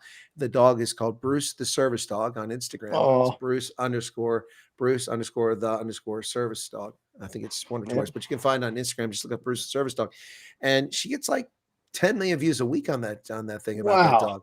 Very Yeah. popular. And then she lives in Good. South Africa. So imagine she's getting attention from all over the world because there aren't that many people in South Africa who go to one Instagram account every week. Pretty crazy. Yeah, somebody says John B. Wells is number 2 in the ratings. Not sure which rating specifically, but also Tom Pultney from Illinois says hello. Thanks for Illinois for tuning in for sure. Hey, Tom, good to see you there. Yeah, no, I know I'm not number 2 in the ratings. I used to be number 1 in the ratings for content creators in South Africa, but with the demise of YouTube lately, I'm sliding way down the scale. I might still be up there, but if I'm still up there, that means it's tragedy for everyone, not just for me. But something's going on with YouTube. Past month or 2 months or so, it's been really weird. It doesn't matter what people do; they can't seem to figure out the algorithm or break the algorithm. Yeah, that was a story I was watching a little like a YouTuber talked about that a little bit ago. Like, there's something going on over there that nobody's getting any traction anymore. It's just stagnant. I think it's my fault, honestly. I do, because Reply all. I've been taking my YouTube and putting it into my X account and my Facebook account, trying to grow the YouTube a little bit. And that platform I hated and wanted to get rid of. And as soon as I start doing something with it, all of a sudden it goes downhill. It's got to be my fault, man. Well, I thought you tripped over the power cable or something, and that's what happened. The ONOFF switch. Yeah, it's just that dumb luck. I'm telling you. I something at the nuclear power plant, the on off switch. Oh, there we go. Good job, Homer. Sometimes I think these social media platforms do it to themselves. I really do. They think they're too big to fail, and they do these nonsensical things. And I'm surprised a lot of people stay with them. You know, Mm-hmm. it's like you say, they get so big, and then they're cutting down people's reach or ability to reach, or they probably put that little carrot, dangle that carrot. Just work a little harder, man. Just work a little harder on your content. You know, people are working full-time jobs trying to put a little content out there and have fun, but they can't get any reach because they're trying to string them along just to work a little harder to get some of that reach. You know. Right. Oh, somebody said love the original Jack Reacher. There you go, Colonel. Yeah, well, I mean, it's great because I mean, we were talking about Robert Duvall in the 1st hour, and he was in that. It was a fantastic character. I thought it was one of his best roles. I really enjoyed it. It was in his 80s already. Duvall was a hell of an actor. He was really talented, you know. But you know, Right. when I was talking about John tripping and disconnecting the internet, it reminded me of the IT crowd. There's an episode in the IT crowd where So funny. Father. No, not that one. Jen. Okay. This is the Yeah, okay, internet. gotcha. And they hand her a box. And she's Yeah, like, "That's the this is- internet. Did you Yeah. turn off the internet?" She's an Yeah. idiot. She knows nothing. So I see here, Jen, that you're an IT specialist. You know a lot about the about IT. Yeah, that's on my CV. Yeah, So that's on there. Yeah. tell me something about it. Well, I mean, there's email, sending email and receiving email, and the thing. You mean the hard drive? Yeah, the hard drive. Yeah, you don't even know what you're talking about. it's I'm on gonna there. put It's you. on my I'm resume. gonna put so- you. I'm gonna put you in our IT department. Genuine geeks. Anyway, wow. Anyway, yeah. And she gets down there. They give her the internet in a box. That was just too funny. You know, my first browser actually was ironically called Internet in a Box. I bought it at a discount warehouse. I don't know if they're in business anymore. Kind of like Sam's Club back in the day, in the early 1990s, 94.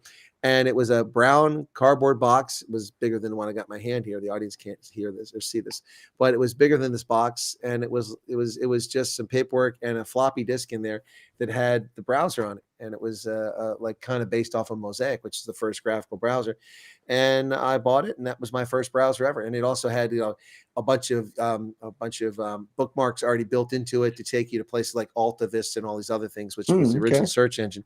It was pretty cool. But my first ever browser was Internet in a Box. Oh, what's this? You got Joe, as Mad Max talking about to Joe here. Can't wait to join Colonel 4th of July for freedom celebrations. Hopefully, rugby box versus All Blacks in USA. What's going on there? What do we got? Not sure what's going on in the 4th, what he's talking about there, but this year, something that hasn't happened for a long, long time because the advent of professional rugby. The All Blacks are going on tour to South Africa, and they play several games in South Africa against the national side, the Springboks, and also against the provincial clubs like the Stormers, the Bulls, and the Sharks, and the Lions, I think. So they also play one of those games in Baltimore, and I'll be at that game. I have a ticket to the Baltimore game at Ravens Stadium there, M&T Bank, as I used to call it, Empty Bank Stadium. M&T Empty Bank Stadium. I bought a ticket, and I got like the lowest price ticket was like $140, and it's on the top row at the end of the end zone. I'm like, my goodness, but it's going to be great. I'll run into a lot of South Africans there, and hopefully there won't be any fights with the New Zealanders because they'll be sorry they got to fight with South Africans because they'll get their butts kicked. Yeah, but no, but it's a big deal. So I'm not sure what he's talking about on the 4th. I have to check the schedule. I don't think their games start until August. Yeah, or maybe that's just celebrating the 250th anniversary of the country. Maybe that's what that is. So yeah. Oh yeah, definitely. Oh, I think cool. Absolutely. I think he's telling he wants the 4th of July and then some rugby and then also the tour of the USA. Yeah, he's talking about 3 different things there. Okay. Yeah. So that's the Baltimore thing. So they'll be coming here. That's huge. I mean, they are making some serious coin. I looked. I pre-registered, and then I didn't get the message. It came, but I didn't see it. Because it came, you know, like at nighttime or when I was busy doing something, and I saw it like 12 hours later. And by the time I went in there, like 95% of the seats were gone. They were just gone. There was almost nothing left. Wow. And the seats were still available. There was like $800 seats, $2,000 seats. The cheapest seat I could find was $140. Man, it was crazy. So how strong of the binoculars did you need for that $140 seat?